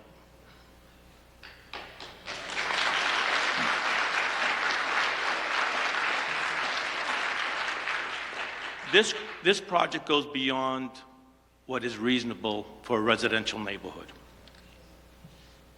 If the density of this project, if it goes to full buildable, will be 50 people per acre, based on 15 acres of land, compared to the town of Falmouth today at 1.15 people per acre. This project will completely increase the town's population by 2% in just this area. We also be putting a lot of cars on the road, as people have said. This is something we have to keep in mind. More traffic, more everything. A lot of people have talked about the infrastructure, and as we know, there is none to support a project this size. Sidewalks have been proposed to be done, which is great. But any changes to infrastructure down the road is coming off the taxpayers' back. The town of Falmouth will have to foot the bill to take care of these changes. In doing so, it's going to remove money and resources from other town projects just to take care of this one. We've talked about the water. We know we've had problems already in Falmouth with water. There's not enough of it. Now we're taking a major area that helps feed our aquifer, that protects our drinking water, and we're going to take it away. This is not right. We have to come up with a better plan. I don't say development should be stopped, because it shouldn't. We need housing. We need rentals. I was the past president of the Falmouth Housing Trust. And what we did was build affordable homes. And in doing so, everything we built stayed affordable in perpetuity. I recommend that to this board to make sure that this project, the affordable part, if it goes through, stays affordable in perpetuity. I also totally agree with our select board to add another 25% for that gap that is missed by, like, our policemen, our teachers, and our firemen. They miss the gap. They're just above it.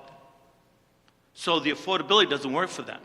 But the rental units that's being proposed here is so much higher that our local teachers and local people can't afford them either.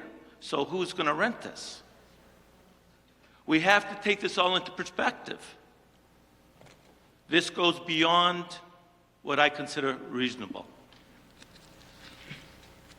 In closing, We know that they're going to build a wastewater treatment plant, and we know it's going to be the state of the art, so we're told. We would like to have a little bit more than it's going to be the best of the best. If Falmouth has heard this before, we've been sold that a couple of times. It didn't go well for us. It ended up costing the town a lot of money to take some of this stuff away. So I asked the board, please, take all this into consideration. Look at what we can do to either downsize this project or come up with a new solution. But this is not the answer. Thank you.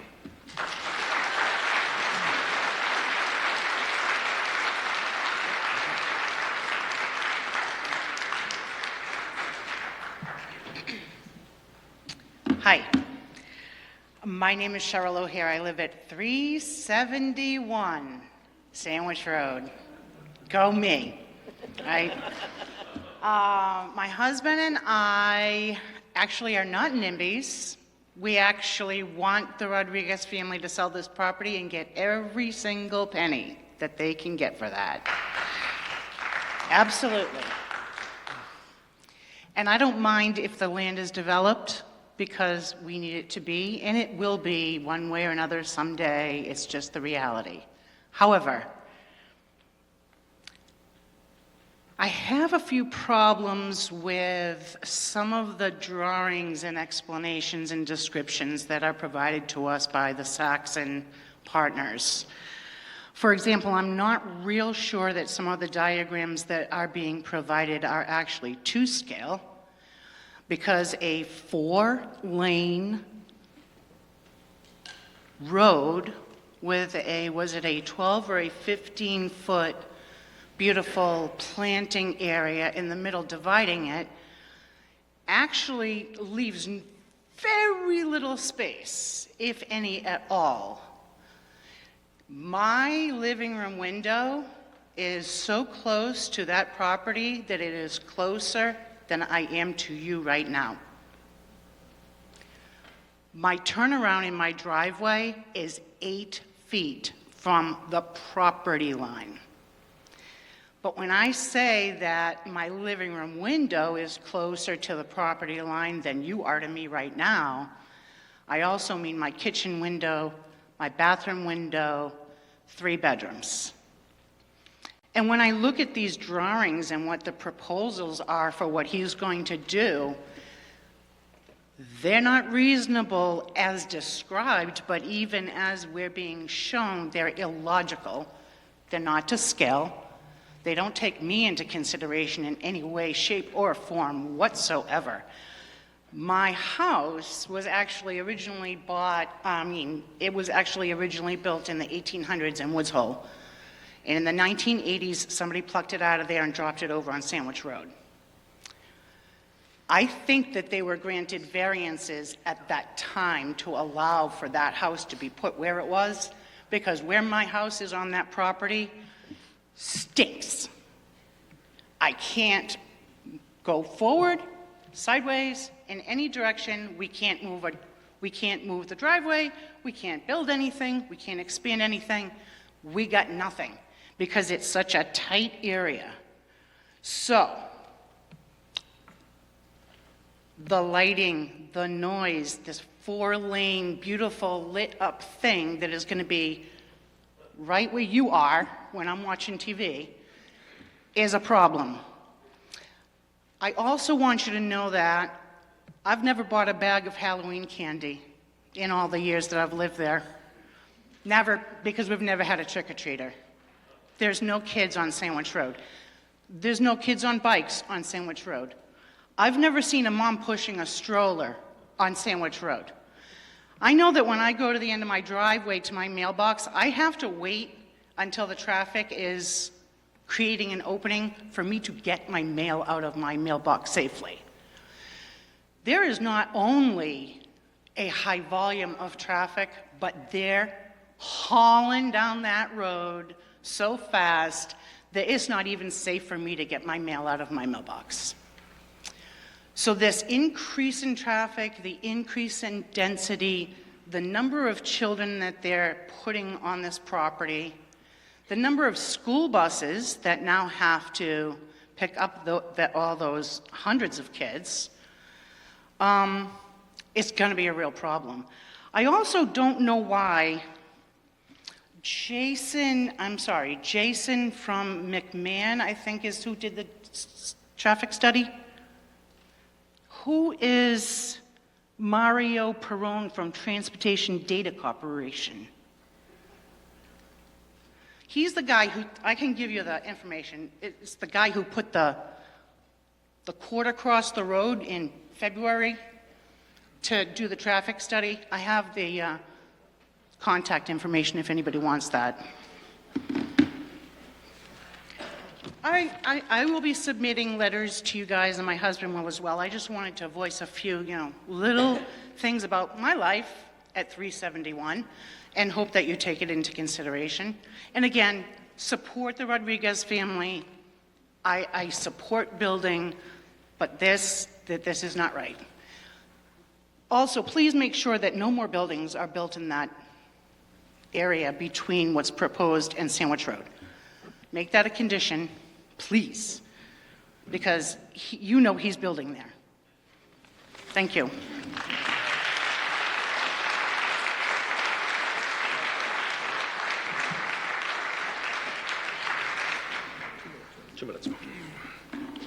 Good evening. My name is Fran Chevali, and my family's had a home on Meredith Drive, 40 Meredith Drive, for 45 years. And I just wanted to thank everybody for the opportunity to give a few ideas that I have on the subsidized housing inventory goals. In my opinion, and I've sent a letter to the ZBA, and I have a couple extra copies I can give you right now.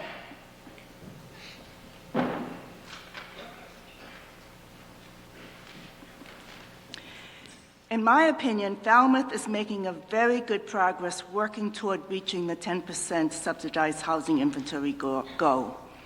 According to the Executive Office of Housing and Livable Communities, as of June 30th, 2023, the Chapter 40B SHI for Falmouth is 7.4%. Like Falmouth, none of the other Cape and Island towns have reached 10%. Falmouth at 7.4% is above all of the 3 towns of the islands and is above all but 2 of the Cape towns.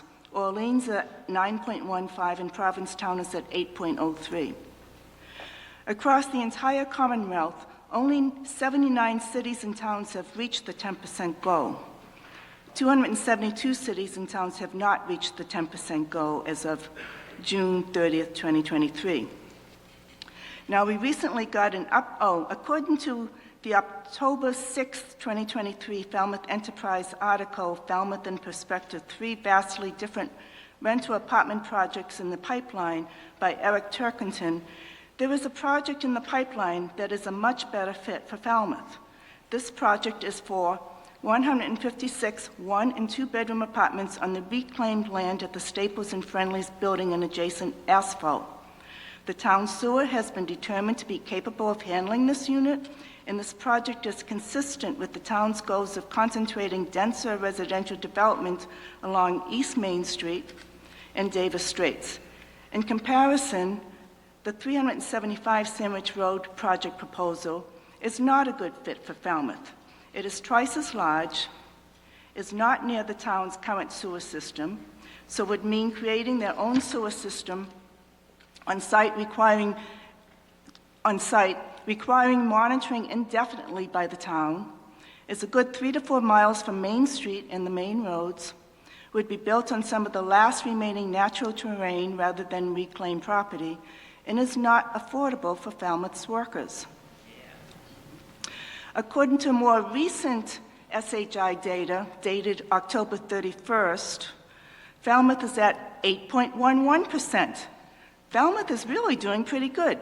This means that of the 1,590 SHI units that Falmouth needs to reach 10%, it already has 1,289 units and only needs an additional 301 SHI units.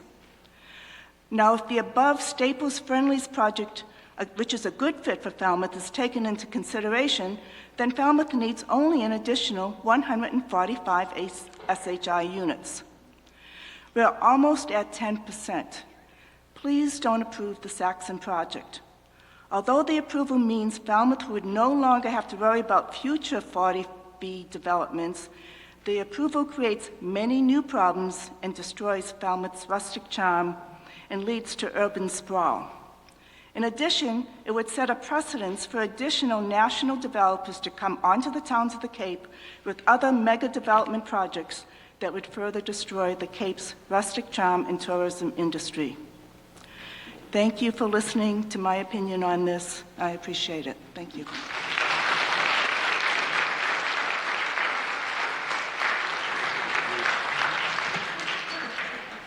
Hi. I live on Blair Lane. Thank you for letting me speak. I live on Blair Lane, so I'm not in a butter, but this is my community. Would you just state your name for the record? I'm sorry to interrupt. Erica Edwards. I Thank you. apologize. But I am the demographic that Falmouth is looking to keep. I was born here, I went to school here, and now I have a family and children in the school system. I understand the need for housing, but it has to be housing that keeps the thread of our community intact. I wanted to move. My husband says no, but this isn't the Falmouth that I grew up in. And I feel every single one of these giant builds is a step farther away from that Falmouth. 25% is nothing. Certainly doesn't fit the unprecedented. And we've seen the larger builds left and right since COVID, and nothing seems to have changed. Our schools are still losing kids, our businesses are still losing workers, so why would one more large build help us? And 25%. Our waters are polluted, both drinking and our oceans and ponds, as everybody has given you outstanding statistics and information, all due to our absolute lack of control in building and where we're building. This project will not help our schools, and it certainly won't help our community. I suggest looking into short-term rental regulations to free up housing that is currently short-term and making it long-term rental through regulations that is already in place all throughout the United States. Get corporations out of short-term rentals, currently ranging from hundreds of houses corporately owned and rented in Falmouth. Keep the money and opportunity in Falmouth for the residents and keep our community what it should be. Someplace people want to grow up, stay, and a community people are proud to call their home. So thank you.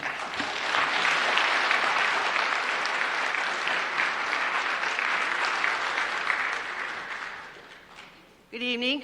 My name's Virginia Rabisa. I live at 502 Sandwich Road, and apparently I'm a unicorn because I was talking with someone the other day. I was born, raised, and I'm third generation here. And the property I'm on was owned by my grandfather. I have a small house there, have lived there 40 years. So I won't go into all the traffics and stuff. Everybody has better than I could ever elaborate on that with facts and statistics, but I would invite anyone who wants to come sit in my yard at 502 and starting at 5 o'clock in the morning and staying there till at least 1:30 in the morning, and you'll see the traffic that goes through there. But my point of speaking today is it's the first time I've seen this proposal, and if 25% of those units had one child. That's 70 kids roughly. And I see no play area. I see a green space for barbecues and cooking and relaxing. I see a clubhouse, which sounds like a fun place for adults. But I fear that this is, and the buildings that are proposed there, the structures, how they're going to be designed, and talking about the old Falmouth Heights, which doesn't exist anymore, I feel like this is a 40B, or it's being disguised as a 40B, but it's really planning on being a resort area.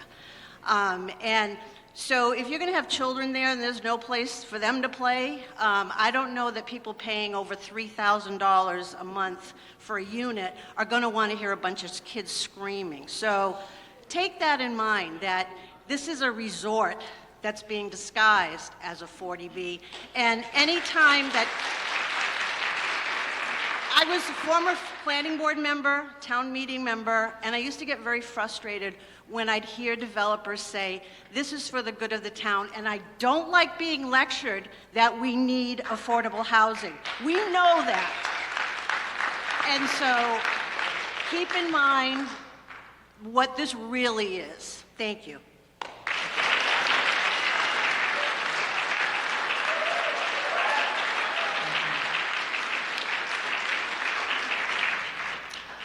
Good evening, Zoning Board. My name is Amanda Holland, and I'm a resident at 580 Sandwich Road, but I'm also a housing specialist for a human service agency here on the Cape. I work with residents from Bourne to P-Town, specifically looking for affordable housing, but ironically, I'm here to speak in opposition of this project. So while this project is offering 75 units to be set as affordable at 80% of the area median income, my experience working with individuals actually in desperate need of affordable housing is not one of my clients would be able to afford this affordable housing, including those with housing vouchers who follow the fair market rental rates. Right now for Barnstable County, the fair market rental rate for a one-bedroom unit is $1,553 a month. This project, according to the Falmouth Enterprise from July 21st, is stating that a one-bedroom affordable unit will be set at $1,800 a month, or $21,000 annually in rent. 80% of the area median income for Barnstable County is $64,450 as of 2023. Saxon Partners is saying that this affordable housing is targeted towards the droves of people being displaced from the Cape because they can't afford to live here, particularly people working in the service industry. So an individual would need, at minimum, to be making $31 an hour for this to be considered affordable by the standards I just mentioned.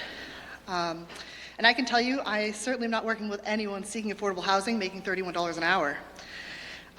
Because I spent a considerable amount of time looking at affordable housing options, I wanted to bring up a comparable apartment complex actively being constructed in Hyannis. It's being built behind the Home Depot, and they're offering one-bedroom units. Now theirs are at 60% and 80% of AMI. Their 60% units are going in at $1,200 a month, and their 80% AMI units are at $1,500 a month. Compared to our $1,800 a month units being projected for this complex, $300 a month goes a long way for residents in need of affordable housing. So as someone who is working directly with folks in need of affordable housing, I really think that there's a better solution to address affordable housing than this project. Thank you for your time.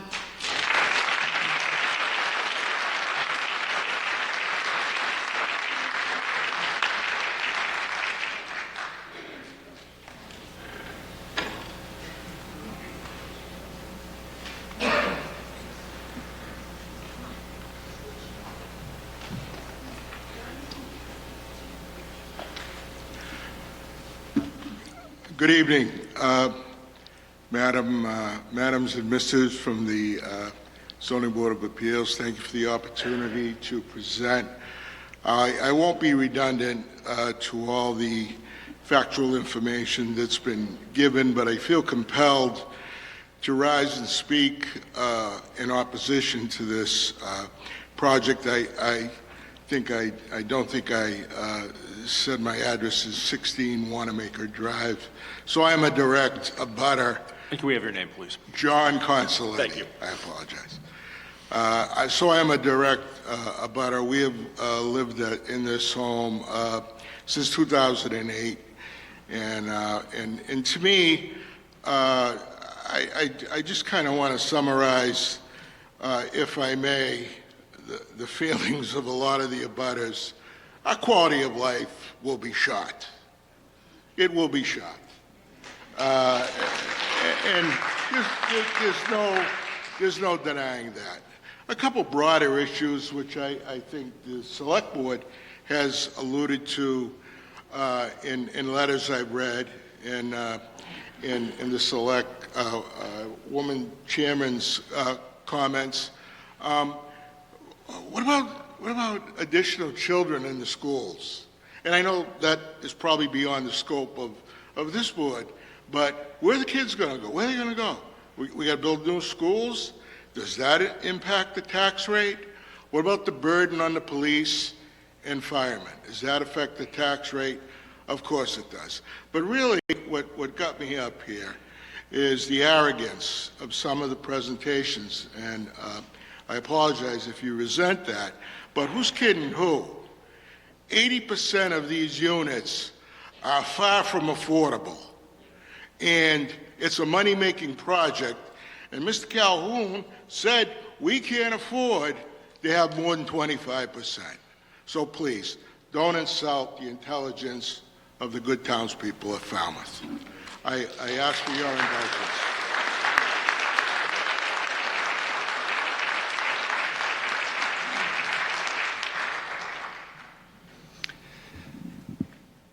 Board, my name is Robert Cole. I live at 197 Percival Road.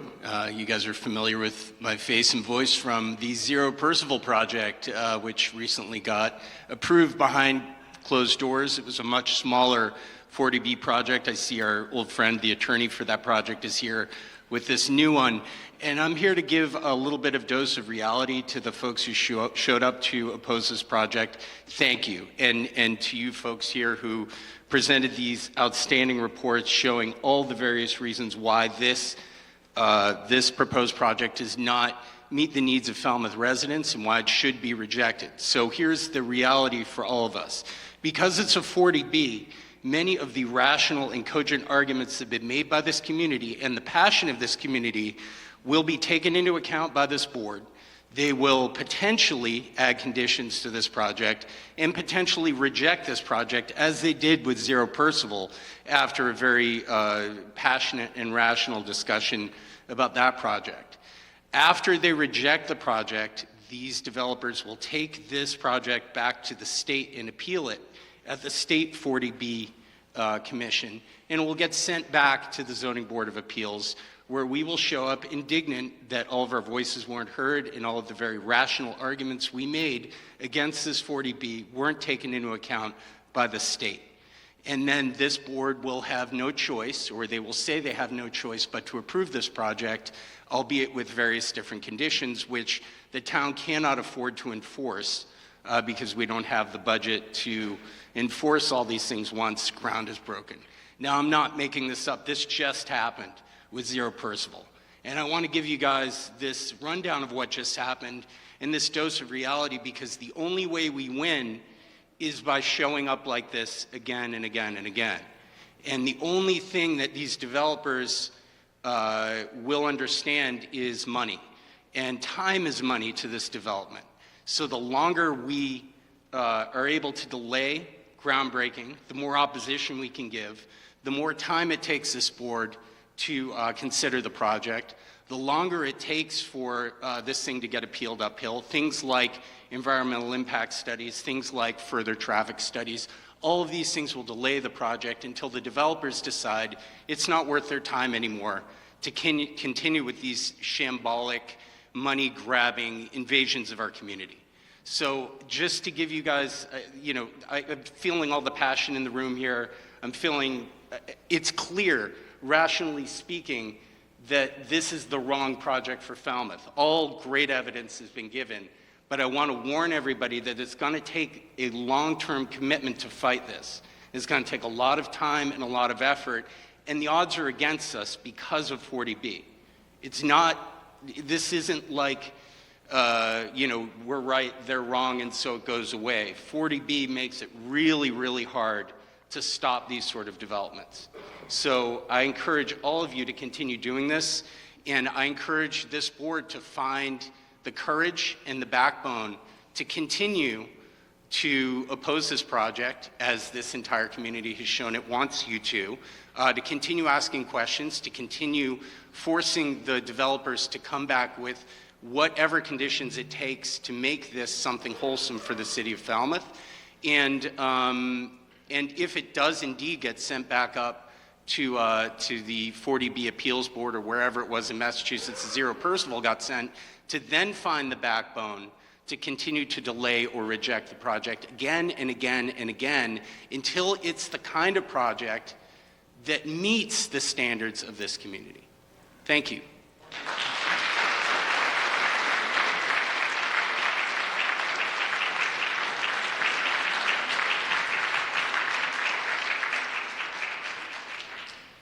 Hello again, Paul Donovan, 21 Pitch Pine Lane, and I represent a lot of the residents on Pitch Pine Lane. How much time do you need, sir? 2 minutes. Go right ahead. I think much has been said in opposition against this whole project. I am the end result. I am the lowest of the low, literally. My house and the grade level is probably the lowest of this whole project. And it happens to be right next to where he wants to build the waste treatment plant. He's going to build a 20-foot wall in my backyard and then put a road right next to it. So I'm going to walk maybe 10 feet out my cellar door, and there it's going to be, the big wall. I can just imagine it right now. And I'm going to look up at this 20-foot wall, and on top of that is probably going to be an 8-foot fence because they don't want any of the little kids to fall off this wall. And then will be the road. That is some great architectural planning in my book. So my concerns are my wall. My concerns are the toxins from this whole project that are going to end up in my septic tank, in my septic field and leaching fields, and what it's going to do to my yard. I am the end user, and I'm really concerned about this. So at 21 Pitch Pine Lane, it's just, like I said, it's the lowest grade of probably this whole project. And this is the first time that I really have found out about this in great depth. So I thank you for letting the Calhoun partners educate me in this wonderful project. I look at this setup because I am a firefighter, and I don't think any of these gentlemen here have ever been off of a 100-foot ladder trying to make a save. You're a firefighter? Outstanding. Anyways, you had your turn, sir.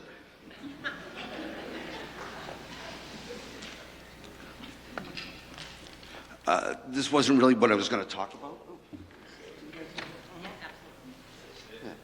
You can just look that up.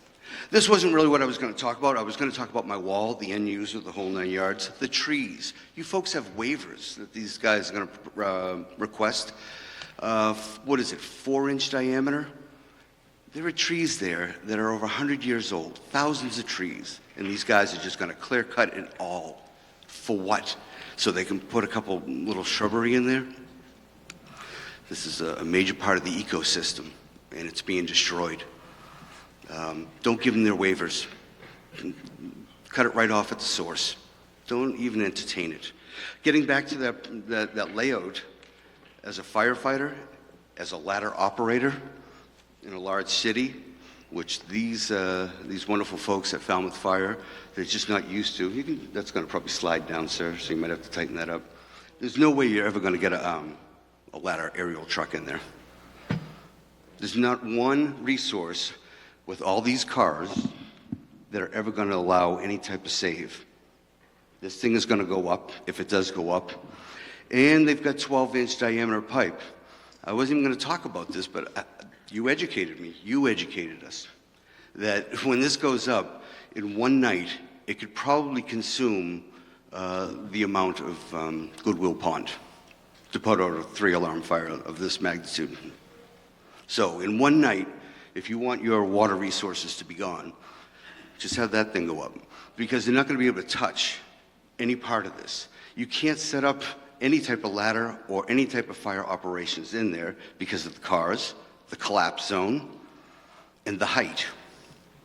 You'll have to buy all new apparatus, platform aerials, $1 million ladder companies, people to actually man and women them, and then EMS services on top of that. When they did this layout, they did it absolutely wrong, and I think the chief will have a field day with it. Lastly is the road coming in. With such great architectural planning, I just don't understand why all that open green space and it has to go 6 feet from my Great Wall.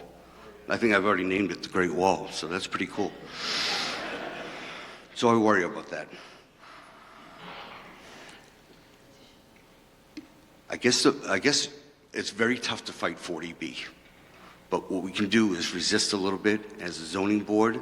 Don't give them their waivers. I don't know how many waivers they have out. I was told it was about 32, but all I've heard from the Saxon partners is basically Not a lot of answers. And as you also have heard during their presentation, their initiatives, their new initiatives they're working on, new programs, unanswered questions. That's all I kept, well, we're going to work on that. We're going to get the information to you. We haven't developed it yet. That told me nothing at all. But I guess I would tell, what I would like to, just tell Mr. Calhoun is thanks, but no thanks.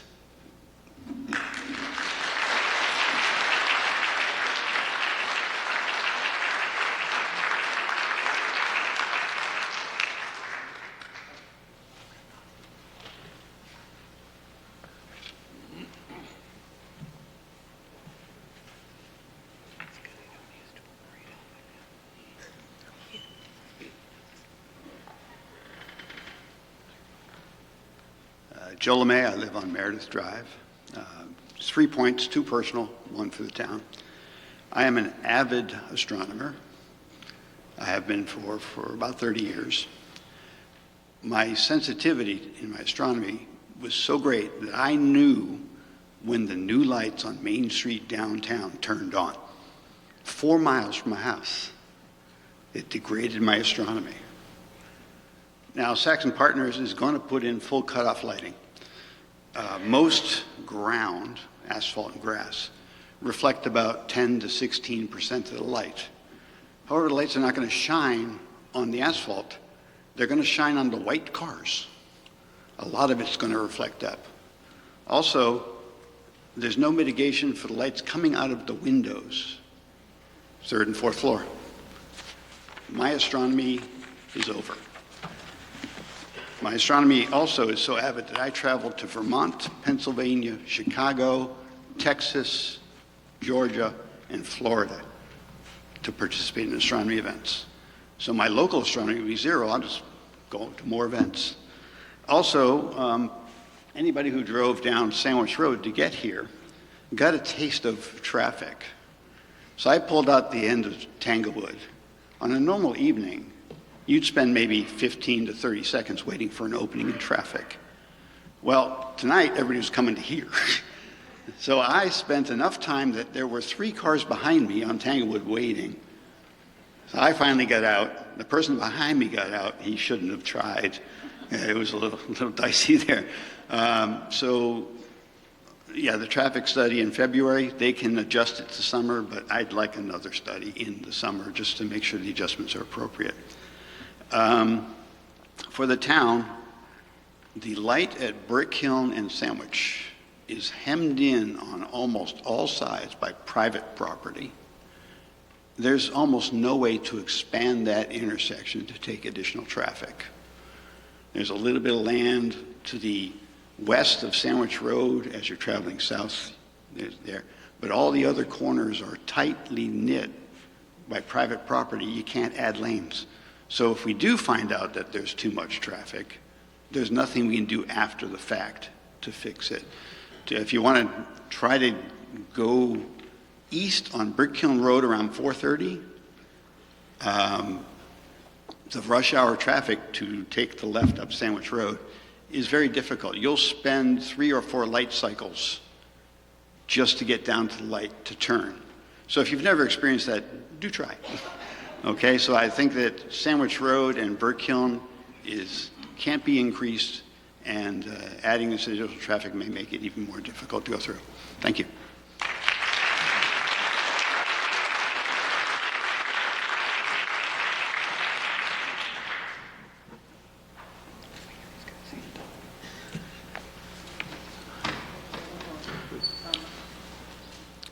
Tommy Zine, 36 Captain Bonenberger.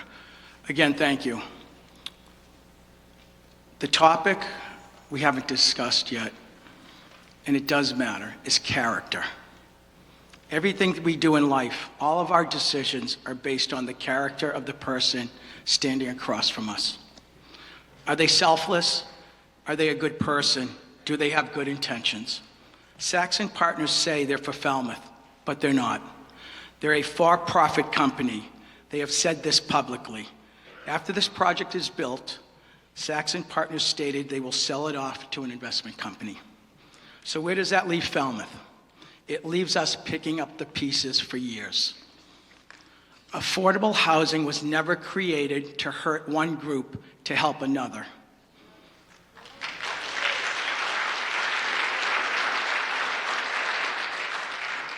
Let me repeat that. Affordable housing was never created to hurt one group to help another. I've talked to numerous groups, boards, committees, state agencies, private companies, and hundreds of citizens. I sent emails to Mass Housing CEO and the governor's office. It was suggested that I reach out to Saxon Partners. At first, I was hesitant. But as a former investigator for the state, you learn it's necessary to talk to all people involved. So I made an appointment. I sat across the table from Dave Calhoun and expressed my concerns. I told Mr. Calhoun I'm one of the closest abutters, but all 93 abutters in adjacent homes are affected by this project. We are all victims, and I'm here to be their voice. My story represents all 93 homes. The parking lot is 25 feet from my property line, with the noise of hundreds of people parking their cars every day. Just beyond that, 30 to 40 yards, multiple four-story structures with hundreds of eyes looking down into our backyards and our windows. I asked Mr. Calhoun if he would move the project from my boundary. He said no. He said these four-story apartments will increase everybody's property value. Exactly. He's wrong. That's not true. I spoke to a realtor. I will lose well over 40% of my home value, and I'm just one example of many homeowners affected.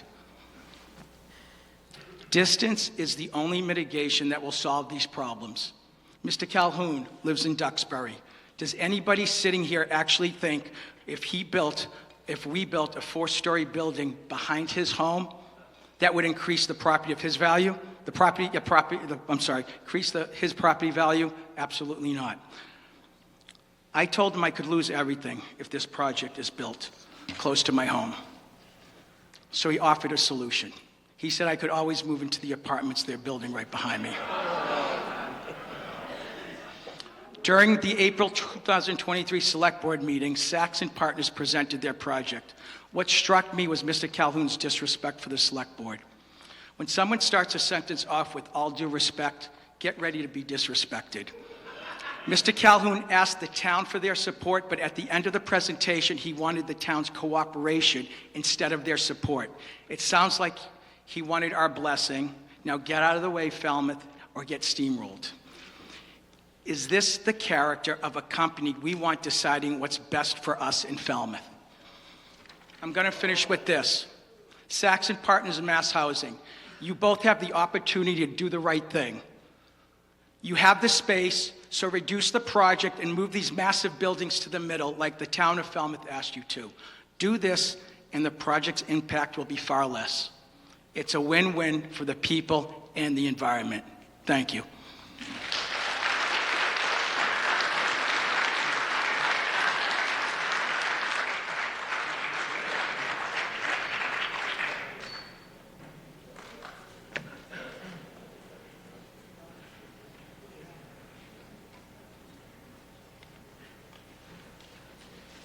Hi, my name is Mary Sylvia. I live on 39 Pitch Pine Lane. I'm on a corner lot, so behind me is the DuPont property that I thought they were going to build a wastewater treatment plant there, and tonight I'm hearing it's going to be somewhere else. At the property is coming from Sandwich Road, you get more and more narrower coming to the 39 Pitch Pine Lane property on one side.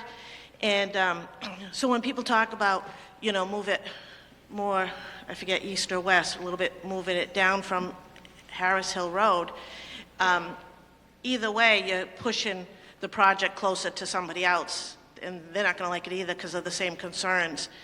I'm in opposition about the whole thing because I don't think it's appropriate for something this huge. I mean, they're not doing these on Martha's Vineyard when, they have all these covenants and restrictions on size and all of that.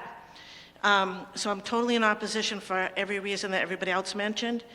And I just wanted to mention that if this project were to go through and say it's not affordable, I don't know if this would happen, but it could be likely that the state could just pay all the rent for all of those units for the migrants that need homes that are coming on the Cape. We have over 200 right now.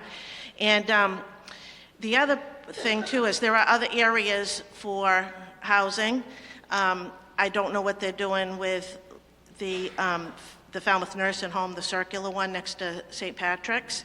I know that's been sitting dormant. That's an unused place as far as the last I know. I could be wrong, but I believe that's empty. I just feel like this is going nowhere fast, and for the state, like what the other guy said, we're all going to be railroaded anyway, and it's all going to happen the way they want it because the state wants it, but the state's going to be the one that's going to be paying for all of it because it's not affordable. I work at Falmouth Hospital, and I don't hear people saying, I don't have a place to live, unless you're a traveler and you're only going to be there for 3 months.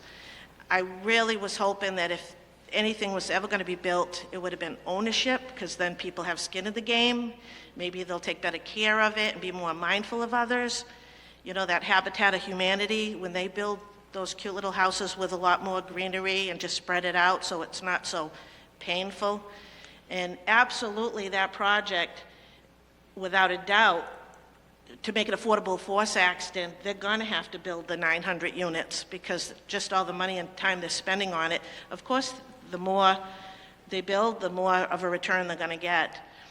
And lastly, I just want to say, as far as the other side of the property, I don't know what's going to happen with that. It wasn't talked about tonight. So I just need to get educated on that. But at this rate, I really don't care because I'm just so totally against this whole thing. I'm more upset tonight by coming and hearing more about it than what I had in my mind from the first meeting.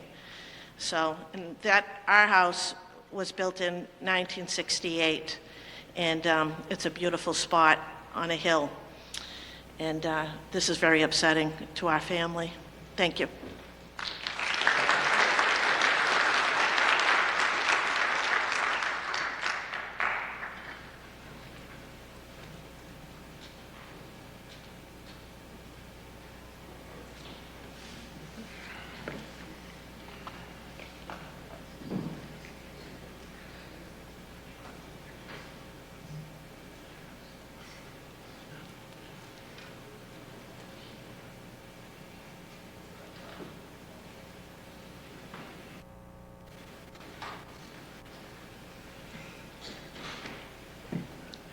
Good evening.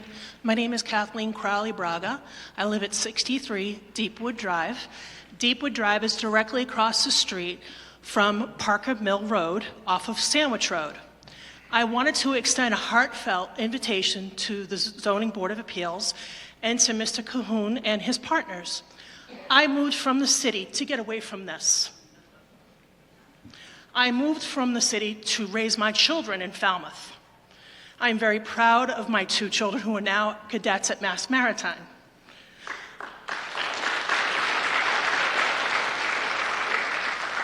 My son and his future wife are moving into our home because they are expecting a baby in the spring.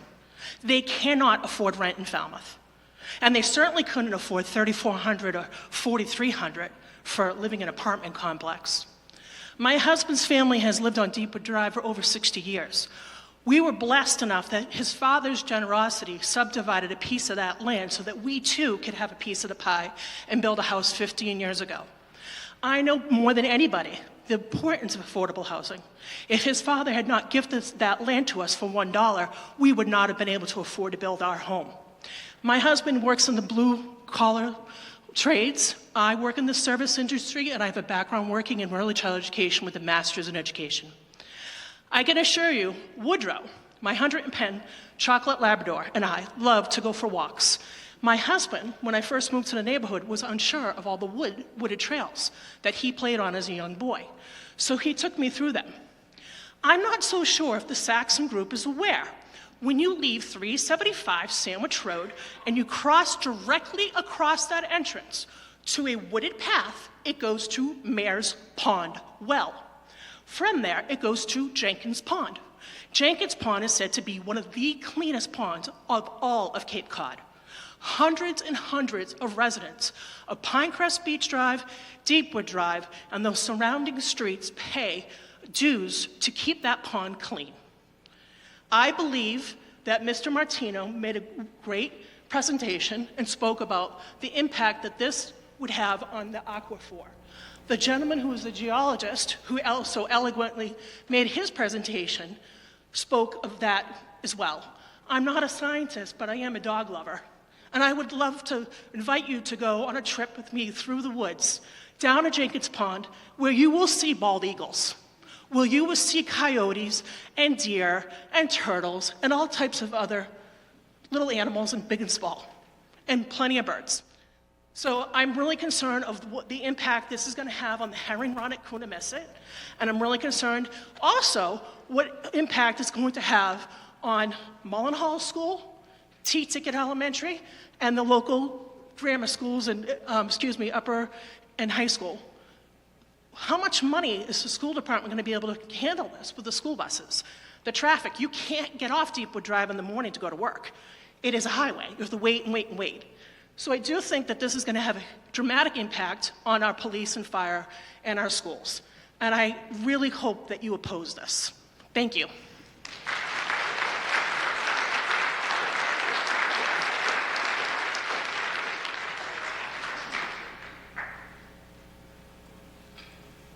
Hi, my name is Katrina Nevin. I was the crazy turtle lady at a previous zoning board appeals, and luckily other people talked about turtles tonight, so I won't have to do that. My comment is just that this property has been for sale. I mean, I moved over here from Martha's Vineyard 4 years ago, and the property has been for sale that whole time, and I spoke to the 300 committee 2 years ago and was told that it wasn't high enough priority for them because it wasn't directly adjacent to a waterway. And even though it's a connective piece of property, I talked to someone there about it and I was like, this connects several of your properties. It would be a great investment, and they didn't have the funding. The town has invested heavily in Coonamessett River. The town has invested in purchasing with the 300 committee Tony Andrews Farm.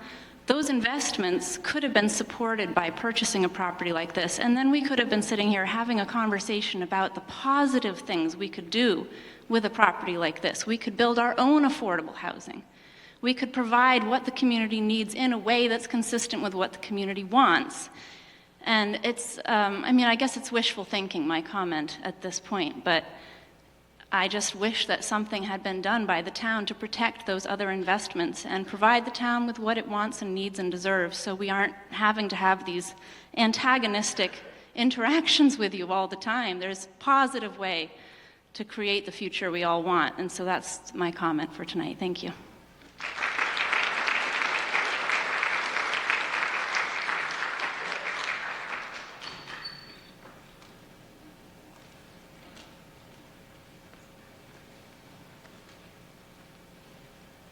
Hello, my name is Bill Scully. I live at 45 Green Acres Road. This is from Chris Corn in Centerville.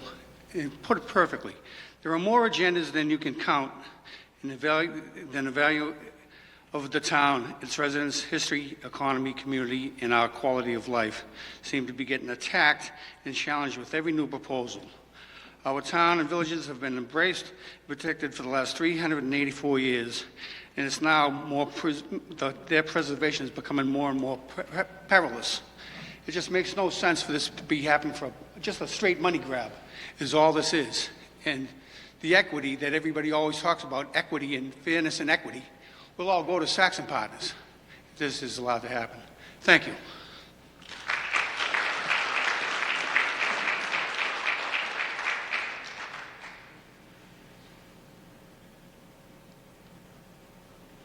Does anyone else wish to speak on this issue tonight?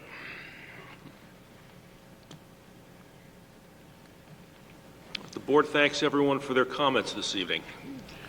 Mr. Freeman, obviously a lot to digest based on comments. The board certainly has a significant amount to take in and consider.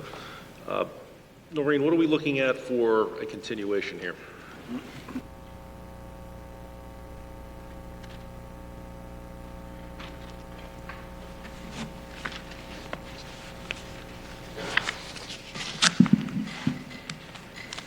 So the first date we would have available at this venue would be December 21st.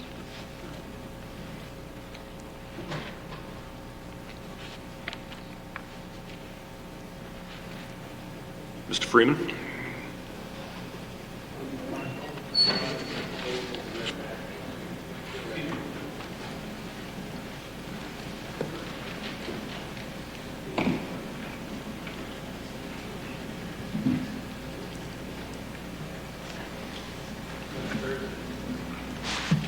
Yes. Dave, the chairman suggested December 21st as the next hearing date.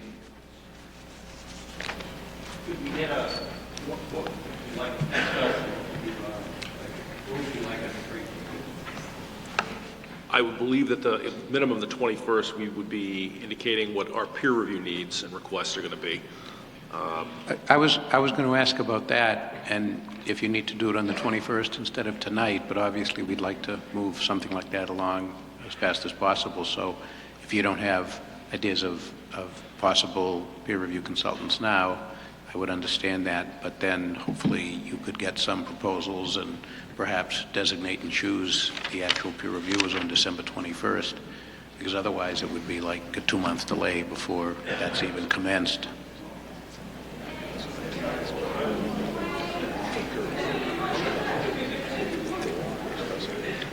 So I have started to reach out to some potential peer reviewers. So I think if the board has specific areas that you want to designate that we would have peers, we could get some proposals in for the next meeting. We have reached out to somebody for traffic. We've reached out to somebody for general engineering. And I think whatever else the board would like for peer, we can have some contracts potentially available for our next meeting. So, yeah, clearly civil engineering, traffic, water. Traffic. Site review for endangered species. Sorry? Site review for endangered species. Is that in our purview, though? Site review for endangered species. I can't hear that.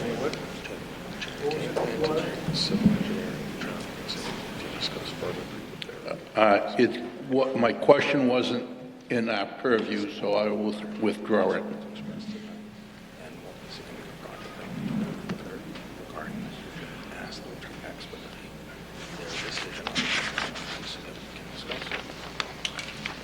So I'm going to suggest that for the next meeting, civil engineering and traffic, and I think the board would like you to expedite your decisions on the issue about wastewater so that we can get a better understanding about the impact that the nitrogen is going to have. Well, also groundwater, as well as, I think the board really needs to understand what your septic plan is going to be and how it's going to jive with the overall plan here in Just Falmouth. a couple of things, traffic peer review and civil engineering peer review, totally appropriate, and if Noreen has started getting names, then hopefully that could be, finalized on December 21st. As much as I understand the question that was said earlier and that you just repeated, Mr. Chairman, about more details on the wastewater, the proposed private wastewater treatment plant, we can certainly have Kevin Klein from Stantec Engineering, our expert, here to explain more. But as Dave explained, and I just have to back him up, it is unusual for a developer of any large project, whether or not 40B, to start the process until you get at least fairly far through the zoning process. So it's a state permit. I believe you said you wanted to make us comfortable. It would make us comfortable. I understand, but you still have...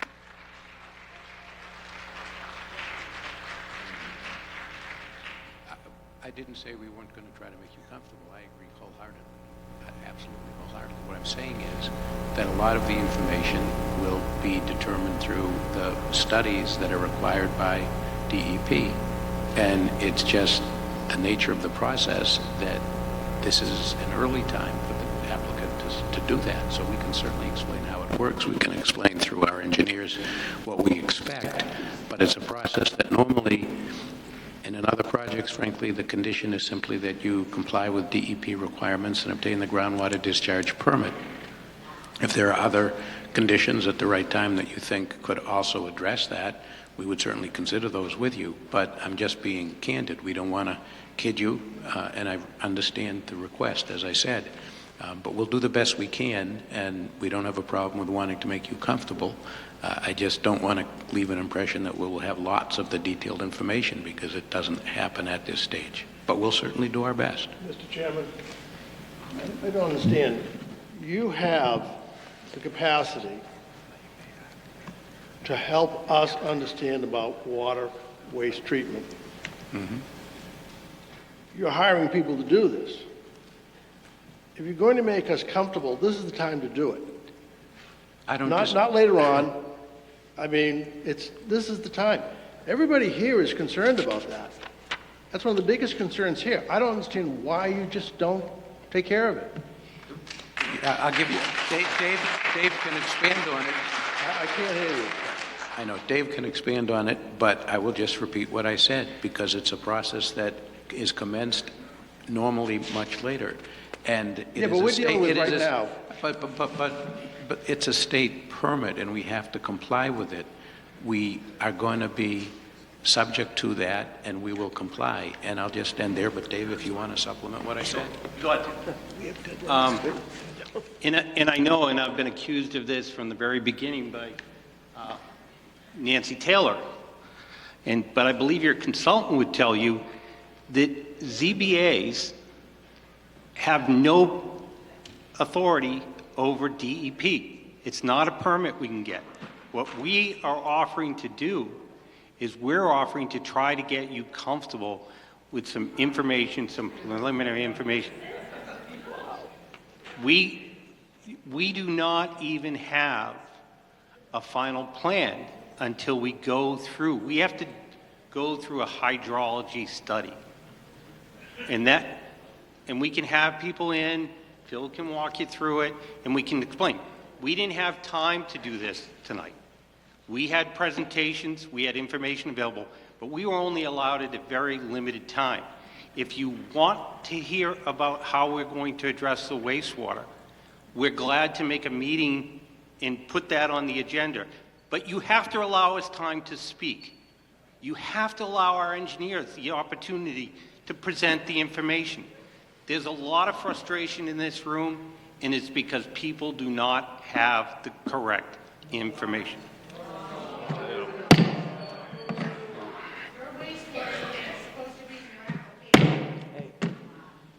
Mr. Chairman, my my suggestion suggestion is- is they could come back with discussion how they may meet 3 to 5 milligrams per liter of nitrogen in a generic manner. Going forward, I'm more than happy to carve out specific nights to address specific issues and to make sure that you have ample time to make a presentation so that the board has the information that they need.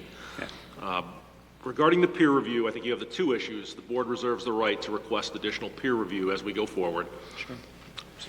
We expect So again, civil engineering and traffic for the 21st, please. Great. I believe your civil engineering has already been completed by CEI, the DPW department. Took it upon themselves to hire them to complete a peer review, and that's already in your files. So the peer review, the scope was very narrow. It was just strictly stormwater results looking at what you submitted versus engineering for the full site. Could I just ask, if that's the case, could I just ask that, and maybe you've already spoken to them, that firm, since they have a head start, be strongly considered for the peer review? We can ask.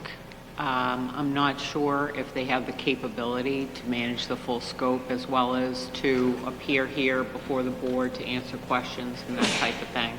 Yeah, as long as you can inquire. I'm not familiar with them, so I don't have my own knowledge as to whether they are or not, but, it would make sense if they're, equipped to be able to do that.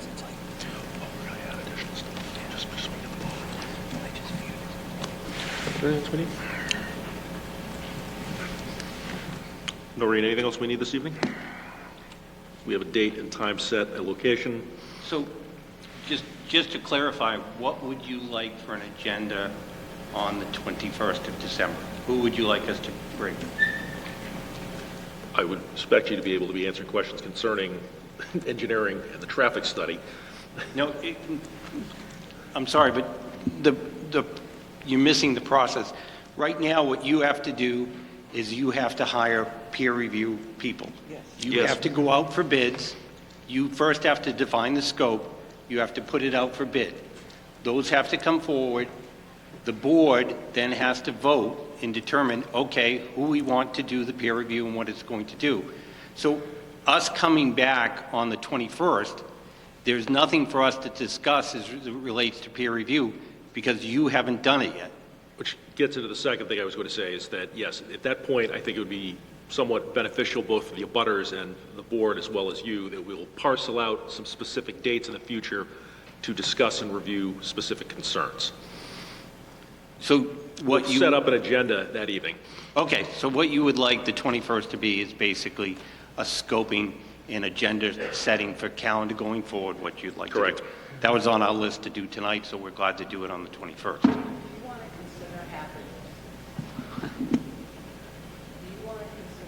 You gotta put it closer to your mouth. Now it's back on. It's on now. Sorry. Do you want to consider having perhaps the architect give a more in-depth discussion at the next meeting so that we can really get through all those elements while we're in process of arranging for peers? Yes, I would suggest that's appropriate. Maybe do architecture and engineering and then save traffic for when we have it here. Yeah, that makes sense. Why don't you propose it? How about if we, how about if we do architecture on the 21st, just to, an overall, and then we could do the pier. Yeah, we can do the things that were just discussed, the 'Cause peer architecture review, doesn't really require a peer review. selection and scoping of meetings and topics, and of course, more detailed, because of course... Because then at least we're getting the Absolutely. architecture out. Absolutely, no, we would like to. It was a bridge tonight intentionally hearing the admonition about time, so we would love to do that. So let's do that. Sound good? Thank you. That'd be wonderful.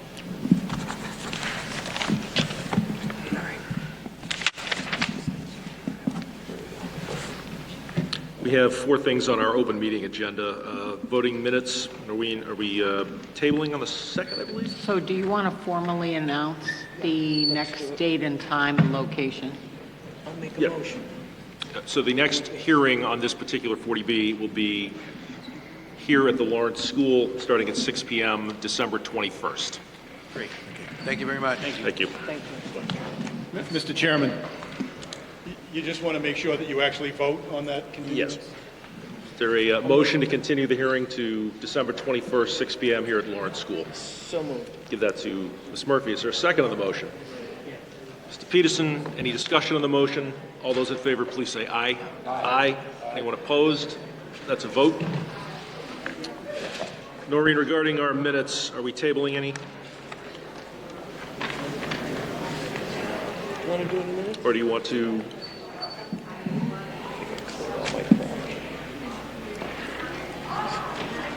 So the 19th and the 26th are ready to be voted, and November 2 is tabled. Does every board member have an opportunity to review the minutes of October 19th and October 26th? Is there a motion to approve the minutes of October 19th and October 26th? So moved. Give that to Ms. Murphy. Second to Mr. Peterson. Discussion on the motion.